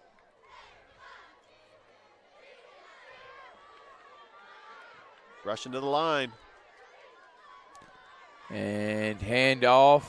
And right now the workhorse is number 14, Jacob Norgard. He is just getting 7-8 yards a pop. It's close to original line of scrimmage on that carry. Sets up 2nd down at about 12. And it's the play of the offensive line. I mean, you look at what the offensive line has done for Chambers. I mean, they have really been the workhorses all night long and opening space and getting holes for their running backs. Luke Tarver, Jacob Norgard getting big runs. And there goes Tarver. Tarver's still on his feet and a shoestring tackle away from scoring a touchdown. And on 2 plays, they're already close to a Rebels 1st down. Yeah, here in the 4th quarter, they're looking to punch it in the end zone one more time and make it a 3-score game. You got to get a stop here if you're Glenwood.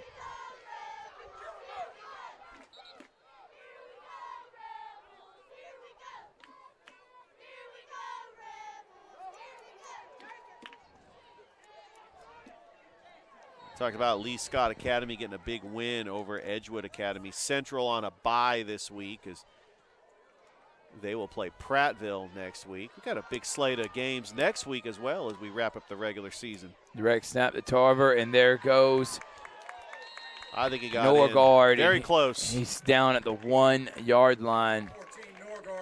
You're just seeing a tired and depleted Gators defense right now. They truly have met their match because Chambers is a very talented team. I mean, they go to toe-to-toe with some of the best teams in the AISA, to include Lee Scott Academy. If you look at their regular season, they have blown out opponents like Glenwood has, and it's just a battle of just 2 talented teams going at it on a Friday night.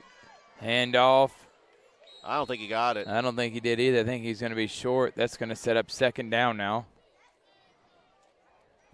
If Glenwood could just hold on, this is going to be 4-down territory.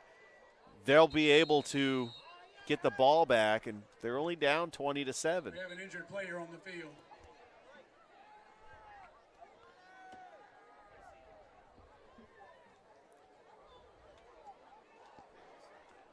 .10:08 remaining here in the fourth quarter. Got a final as Troup County defeats Trinity Christian 28-14.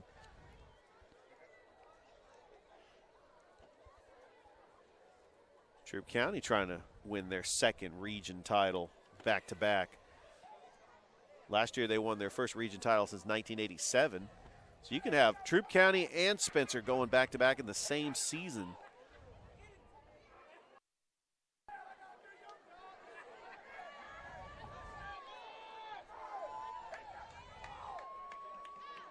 Second and goal.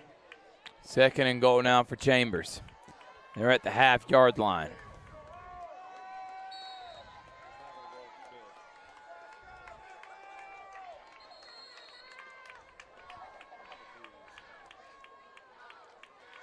Bad snap. Ball on the ground.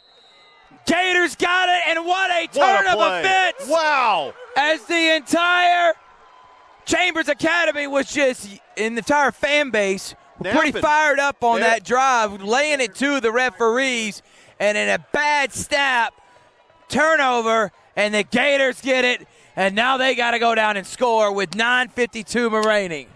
The Chambers sideline and the fans are absolutely stunned. The momentum has completely flipped to Glenwood. Now they got to cash in. You get the big turnover. You're down by 2 scores. Gotta score. You got to score here. The ball is spotted about 9:52 left to go. You got enough time to maybe get a stop and get the ball one last time. Maybe 2 possessions left in this game. And he's going to throw it and trying to get it to White across the middle. First pass, ball is incomplete. But, you know, I'm okay with Dallas Crow there throwing that pass. I mean, he is going to connect.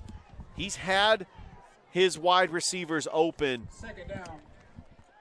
They just could just get into rhythm. Throw the football, march down the field. But do you run it here to try to set up play action with the clock winding down? Second down. That is the question. They got to be able to score here. Looking. Oh, he's got time to throw. Looking. He's going to throw it up. And what caught. A catch! And there goes Camden White down the sideline. And he may not be caught. They're going to say he stopped out of bounds right at the 40-yard line, and that was really close. Very close. And the line judge that made that call was about 20 yards down the field. So I was pretty. Out of bounds at the 40-yard line. He has pretty incredible eye vision. Did not look like he stepped out of bounds, but what a pass and catch from White and Crow. Dallas Crow with a little fade route. Camden White with the breadbasket catch. What an incredible catch. I thought that he was in bounds, and I thought he was taking that to the house. I was watching his feet the whole time. He was close. Very close. But it did look like the official was in position. But, again, the official that made the call is on the Chambers sideline. Hand off to Judah. Judah, you're starting to see that Gators sideline and fan base wake up. Again, there have been questionable calls against both teams this game. This has definitely not been one of the better officiated games we've seen in the 30 games we've called this year. And you got to remember, they had 3 turnovers, and they're still in this game. Hand off to Judah again. Judah, first down. Clock's at 9 minutes. Just feed the rock to the sophomore Carter Judah, the leading rusher on this team. I like that combination of Carter Judah and Dallas Crow, the dual threat running back, quarterback / type. They can also throw the football. He can air it out. But nice job by Crow and White right there, getting on the same page. and then just throw it over the outstretched arm to the Chambers Academy defense. Glenwood's driving. They're at the 30. QB keep. Trying to get Crow blockers. trying to bounce to the outside and able to at least fall down for 3 or 4 yards. Thought that was a pretty good tackle by Landon Hand. He did have blockers in front. Dallas Crow was just trying to get that edge, trying to get that outside lane to try to. Still plenty of time. If Gators can score here in the next 2 minutes, they don't have to go onside. They got plenty of time, 3 timeouts to be able to get another possession to score. They're only down 13. What a turn of events here at Chambers Academy.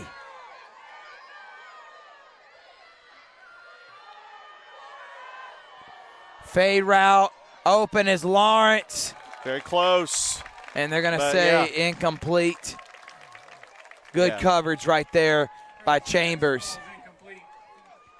Intended for number 12. Aiden Anglin, pretty good coverage Number 3, Anglin, on coverage. Brandon Mason. Good coverage. Third down. All right. Mason McCrane, the intended receiver. I'll tell you, Aiden Anglin's had a pretty good game for Chambers. He's got 2 interceptions. Third down. Glenwood needs to get it much closer to the 6. And he's going to keep it. There Give it goes to him. Crow. Crow makes a spin move close. It looks like it's enough for the first down. Carrier. Great design run, a quarterback draw, Dallas Crow. And good blocking. There's another first down. Now they're in the red zone. They're at the 18. Again, clock is not on their side. 7:45 remaining. Ball's about the 18-yard line. First down, Glenwood. To White and McCrane, but they're going to give it off to Judah. Judah's got a big hole. Judah gets clipped right at the 3. Glenwood, what a run right there by Carter Judah.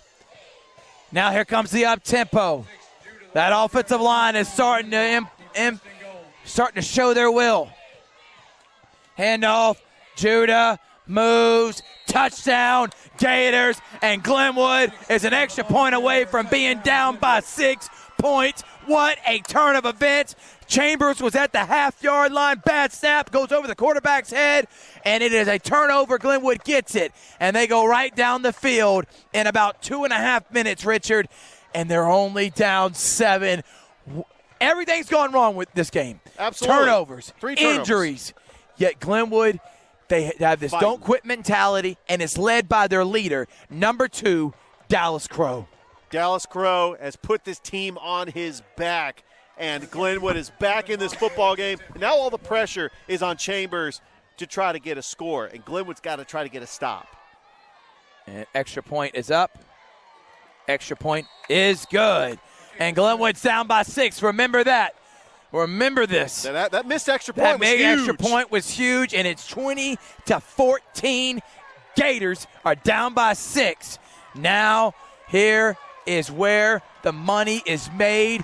This is where you find out what your team is made of. You have dominated every team that's been in front of you. You had much adversity. Other than Lee Scott being up a little bit in that first half, really was never in doubt. Glenwood ended up winning that by 2 touchdowns. This game looked like it was about to be over with. Like they're about to be it down was. 3 scores. And all of a sudden they are 6 points away from tying this game. Remember, Lamont Burton is out. Samaji Williams is also out, starting defensive end. Back to receive for the Rebels.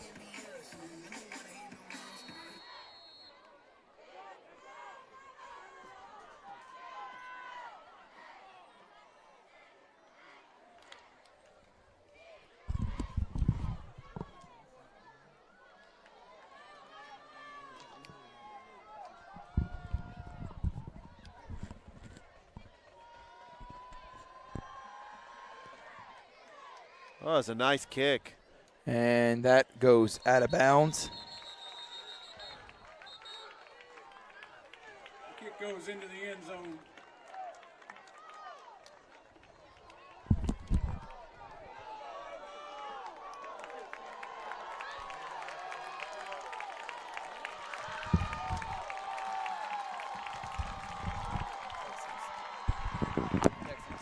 Ball will be spotted at the 20-yard line. First down, Chambers.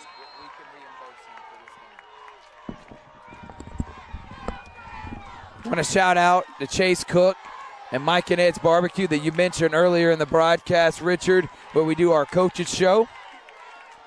One of our sponsors. Hand off to Tarver. Tarver maybe gets 3 or 4 yards. 30, Tarver, the ball carrier.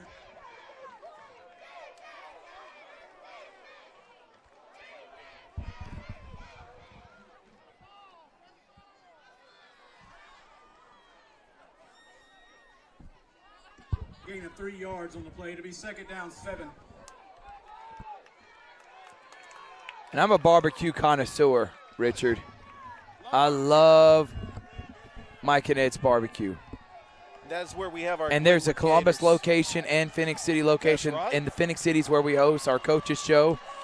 Chase Cook, we appreciate the love.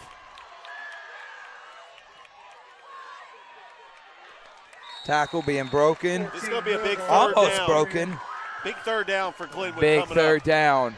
You hear the fan base over there getting riled up. It's third down and about 4 or 5. Thank you again to all our sponsors, Barringer Construction, LLC.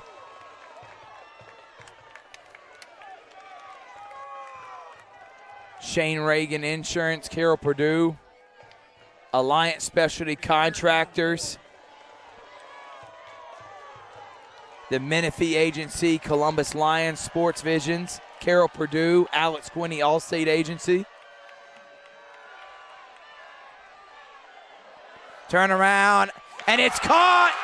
What a catch. What a catch. And right there, number 23, Jackson Griggs was right by it. I thought he was going for the tip or the pick. Bryson Hewitt on the catch. Ball's now spotted at the 30-yard line. First down, Chambers. First down, Chambers. Big play right there. Now they're deep in Glenwood territory. Jackson Griggs was just there to be able to hit the ball away. Unbelievable catch. What a throw by Baker. When he had to make a throw on third down, he stepped up with the big play.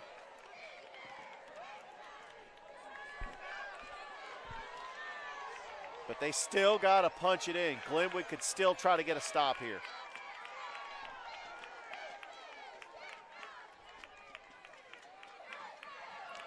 And there's a flag. There's going to be a holding. Oh, it's coming back. Thet Morris was trying to get it. Trying to rip the ball out. So that's going to back them up 10 yards.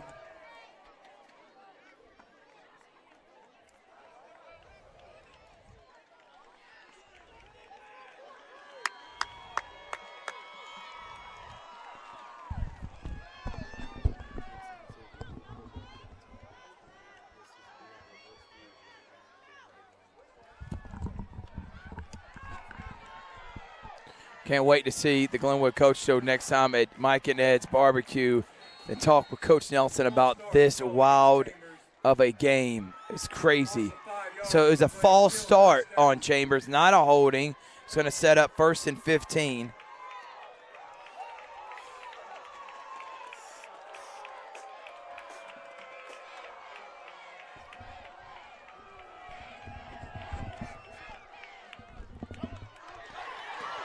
And he's going to gain about 5 or 6 yards.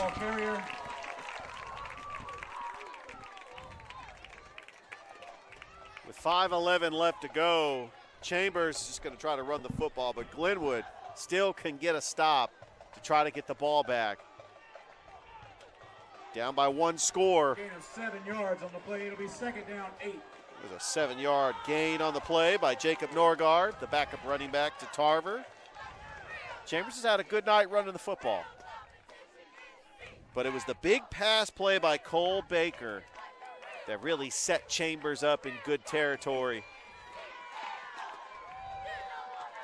Handoff, and that big Going tackle nowhere. for loss. Back him up 2 yards. Huge tackle made by number 50 for the Glenwood Gators, Ash Davidson. Ash Davidson with the biggest tackle of the game. Now it's a 3rd down and 8. The clock, now 3rd and 10. Clock is running. On the play to be 3rd down 10. This is going to be 4-13. 4-down territory for Chambers, and Glenwood can get a big stop here. They can get the ball back. They got all their timeouts. This is what high school football is like on a Friday night. This atmosphere is absolutely incredible on both fan bases. And that's almost intercepted by Thet Morris. Nice job getting a hand on it. And it's going to set up 4th down. Now, Chambers, what do you do here? Clock stops. I think Chambers, they could pin him back. But does Chambers really go for it on this 4th and 10? But what a play by Thet Morris, deflecting the ball. He timed it perfectly. Well, all these fans are on pins and needles. Decision time for Coach Allen. What do you do here? It's a 4th and 10. It's the biggest 4th down of the game. 4th down.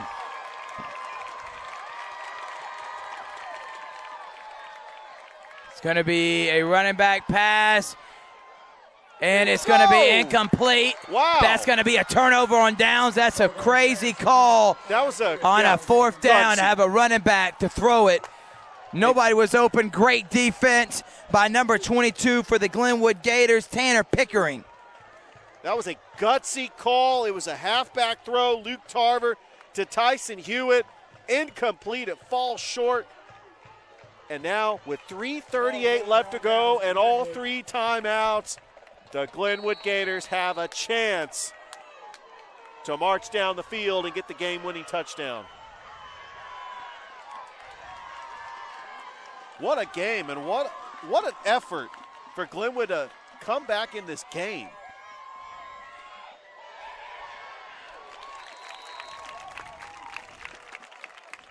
That was a very good tackle by Landon Hand on a jet sweep. Camden White. Gain of 5 yards and be 2nd down 5.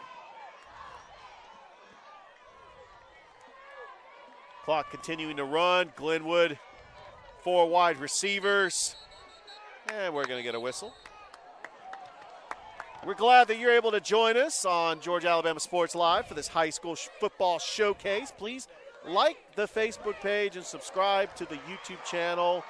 Illegal substitution. We appreciate all of the sponsors, including Mike and Ed's Barbecue. A big shout out to Chase Cook. We have the Glenwood Gators Coaches Show on Mondays at 6:30. Chase always does a great job, and they got great barbecue too. I enjoy that. Happy Hour Bar and Grill. That's where we're going to be in 2 weeks. 40-yard line, 1st down, Glenwood. Got Barringer Construction, Alex Quinney Agency. Thank you so much to all of our sponsors who support high school athletics.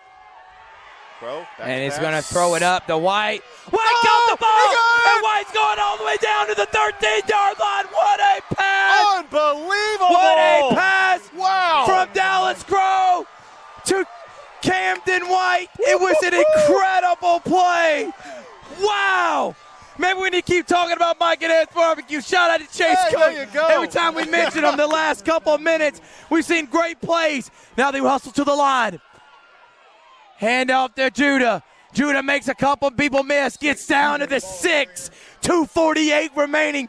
What a play. Unbelievable. It has been the Nut 3 and 2 who have been putting on a show here the last 9 minutes of this one. Ice water in their veins. Coming back, and they're on the doorsteps of the goal line. Down by 6.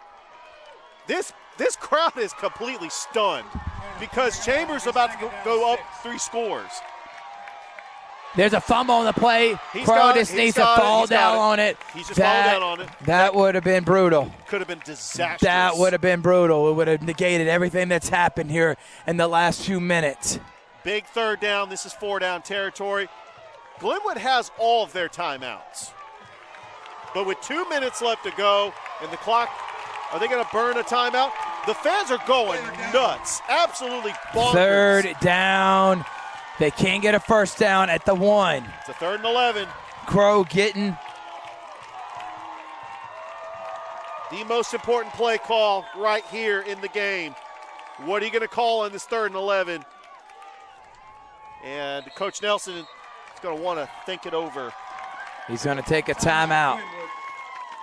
That bad snap, not what you wanted for the Gators.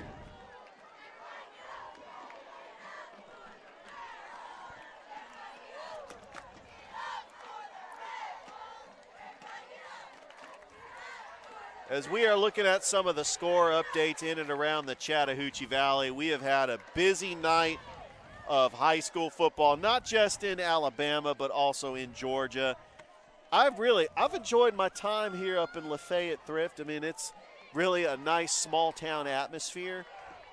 And this is really what high school football is about. I mean, a big shout out to Chambers Academy being hospitable by what are the fans are going crazy. The sideline for Chambers is really fired up because they know how big this 3rd down is, Thrift. With 1:33 left to go. Here we go. We're fired up too. Oh, this is what football is all about. There you go. Crow looking and gets tackled for a loss. And now it's going to be 4th down. Crow had lost his footing. Now it's going to be 4th down. Great stop by Drew Shepard. Clock continues to run. 4th down. Now Chambers is going to take a timeout.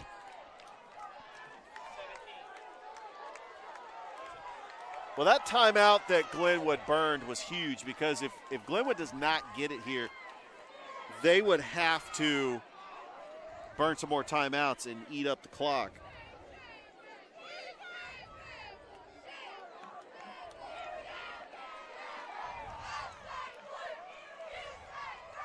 It truly has been an incredible atmosphere here tonight.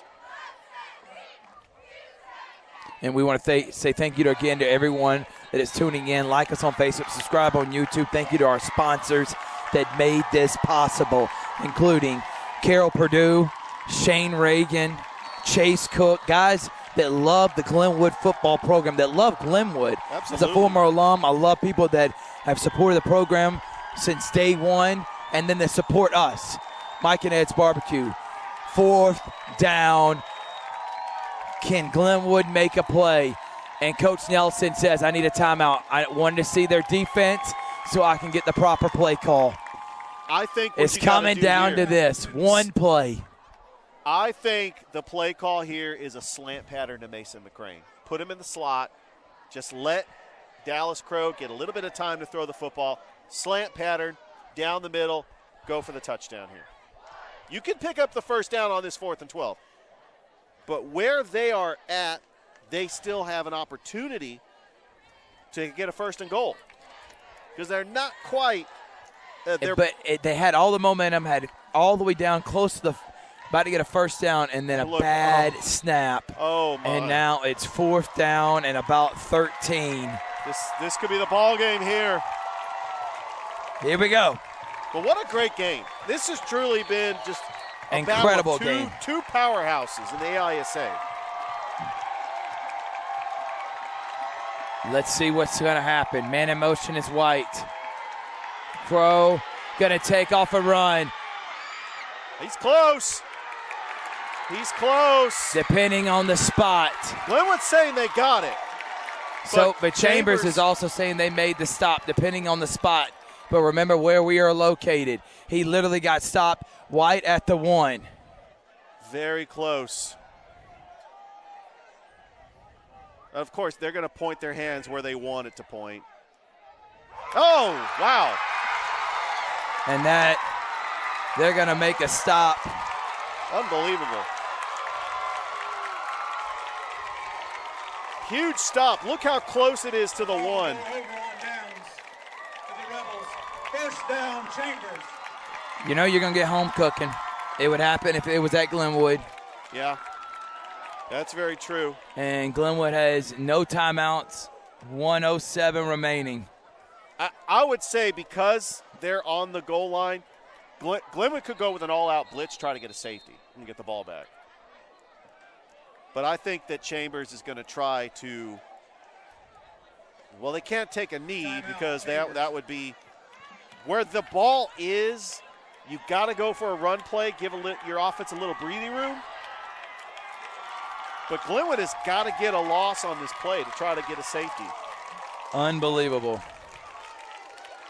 What a finish here at Chambers Academy as the Gators busted their butt here in the fourth quarter. They truly have. And literally, I would say,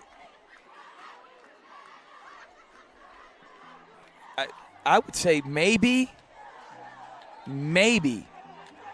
a half a yard, less than that. Absolutely. From getting the first down. Incredible play by the senior quarterback.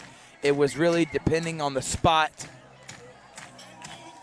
It was a good tackle made by Chambers to get him just short. I do want to say a big shout out to Kevin Eckelberry from BTV Sports. He covers everything Thrift County, Chambers County, Valley, Lynette, LaFayette, and also Chambers Academy. So he is sharing the video and watching us as well because he has vested interest because he does cover Chambers Academy for his region. And yeah, Thrift County got a big win tonight over Trinity Christian, so big shout out to them. Callaway, big win. All right, here we go.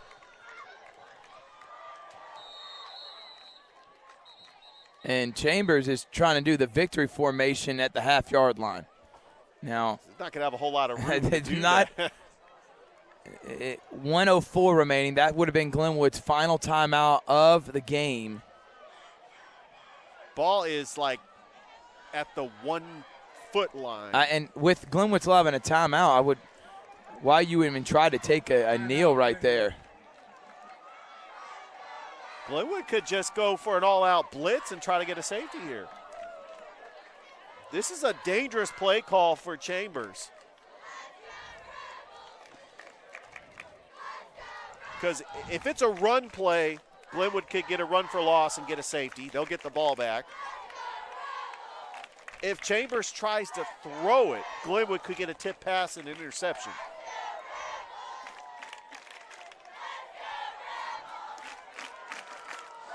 But I tell you, it looked like Chambers was going to get off the field and Glenwood would have plenty of time to score. But Cole Baker had a huge third down conversion. Chambers really has made all the right moves in this game, and Glenwood's still in this game despite 3 turnovers.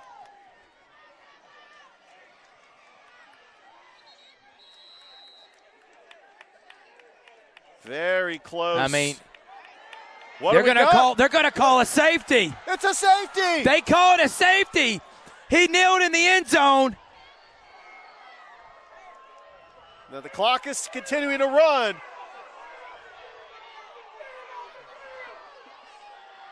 Oh, the Chambers fans are not happy about this call. Well, seeing what the call is, Glenwood thought they may have got a safety. I thought it was a safety. I've never seen someone try to kneel it at their half-yard line. Why even risk that? Maybe they didn't want to risk fumbling the football. 37 seconds left to go. Well, and if you fumble the football, Glenwood could fall on it and get a touchdown. And so this is a dangerous play call for Chambers. Boy, every single fan on the Chambers side is on their feet. In this packed house at Torbert Allen Field in Lafayette, Alabama. So the clock's going to run. There is about a 12-second difference. They're going to have to kneel it again. My question and is, even if they do it, call a timeout right here, there's still going to be 11 seconds left. So Coach Allen says he's got one. He's going to waste it and go let the clock go all the way down. They're literally they have no room. If they tried kneeling it at where they're at now, it would be a safety. But if they do give up a safety, they only leave Glenwood with about 12 seconds. 12 seconds and to it's get still a free a kick. 4-point game. You're going to have to score a touchdown regardless. And the only play for Glenwood was to run back a free kick. I mean, it's still not over. So what do you do here if you're Coach Allen? Thank you again to our sponsors, Mike and Ed's Barbecue, Barringer Construction, Alliance Specialty Contractors, Shane Reagan Insurance, Carol Purdue, Alex Quinney Allstate Agency, Zaxby's, Happy Hour Bar and Grill. They're broadcasting the game right now. We love Happy Hour Bar and Grill. Matt Call, thank you so much. The Menifee Agency, Pacelli Vikings, and Roger Beck, thank you for his support of what we do. Vikings won by forfeit. They are now 8-1 on the season. Taking out Westfield School next week. Down in And Perry, regardless Georgia. of what happens here, Glenwood, already region champs. They got a first-round bye. They'll still be the number 1 seed. So they'll have the week off next week. They won't play again until their home playoff game, November the 10th. And I do think that these two teams can compete for a state championship in their region, in their division, respectfully. Chambers Academy for 2A and the AISA, they look like they can make a deep run into the state championship, and same with the Glenwood Gators.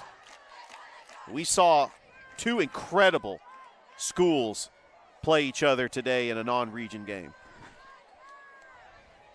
So the referee is walking out with the sheriff. I'm assuming he's going to try to kick a fan out. Yeah, anytime the sheriff comes out on the field, that's probably what's going to happen.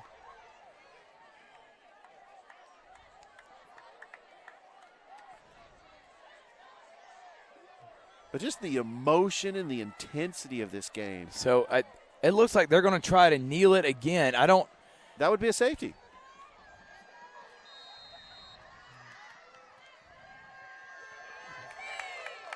And they did push it. They pushed it enough. And that's going to be a good Yep. job. Just do a quarterback keep.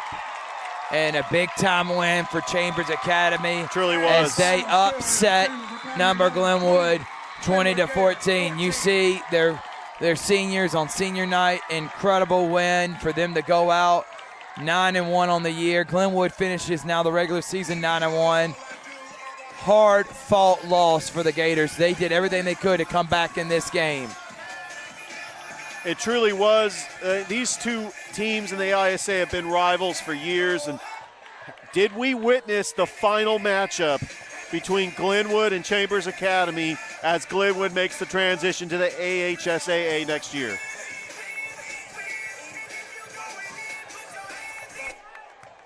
Well, Chambers Academy goes to 9-1. Glenwood falls to 9-1, and both teams will have byes next week before they get into the playoffs. Thank you for joining us this evening, and please have a safe drive home. Well, very eventful night here at Chambers Academy. Glenwood is going to finish 9-1 on the season. Big win for Coach Jason Allen and his program. Chambers is now going to move up in the rankings. They'll probably go to number 1 in the AISA. Or, well, Glenwood may just stay number 1 because, remember, Chambers did lose to Lee Scott, and Lee Scott lost to Glenwood. So 1, 2, and 3 still going to be Glenwood, Lee Scott, and Chambers. But a big win for the Rebels. Glenwood 9-1. What they need to worry about is getting healthy and getting back to full strength, as they're going to have a big-time matchup in the semifinals. November the 10th, we'll be live streaming on Georgia Alabama Sports Live.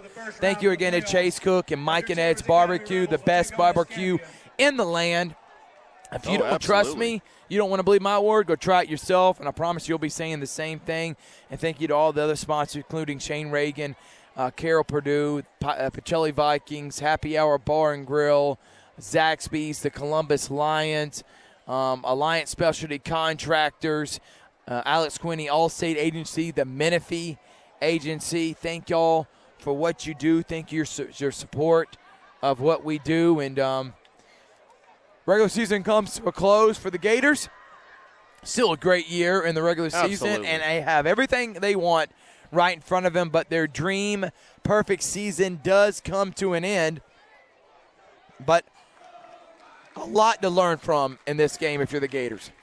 They had 3 turnovers, and yet they were still in this game to the very end. In fact, they had a 1st and goal down by 6 with a chance to punch it in to take the lead. And you got to think, you can cut down on your mistakes. You know you had 3 turnovers. They can learn from this loss, and they could go into the playoffs, and hopefully we'll learn more about the health of Samaje Williams and LeVar Burton as they'll have a bye next week, and then on the 10th of November they will be in the semifinals, and then the championship is November the 16th. But first things first, they've got to get that win in the semifinals. And they just need to get back to full strength. Also thinking of Terry Johnson, Jeremy Crosby, and Terry Johnson Agency. We appreciate y'all. There will not be a Glenwood Coaches Show next week as they are off. They will be back in Mike and Ed's the following week, and then we also will be live at Happy Hour Bar and Grill. Great job by the Gators as they just couldn't overcome too much adversity with the turnovers and the injuries. And a great win for the Chambers Academy. From Richard Holdrige, Thrift Barringer, Chris Gates, and Toygar Isla, we appreciate you all, and we'll see you next week. We got a great doubleheader for you next week. Harris County takes on McIntosh. Auburn, it takes on Smith Station, and then we're getting ready for the playoffs. It's Georgia Alabama Sports Live High School Football Showcase. Good night, and like Wes Hargrove likes to say, stay classy.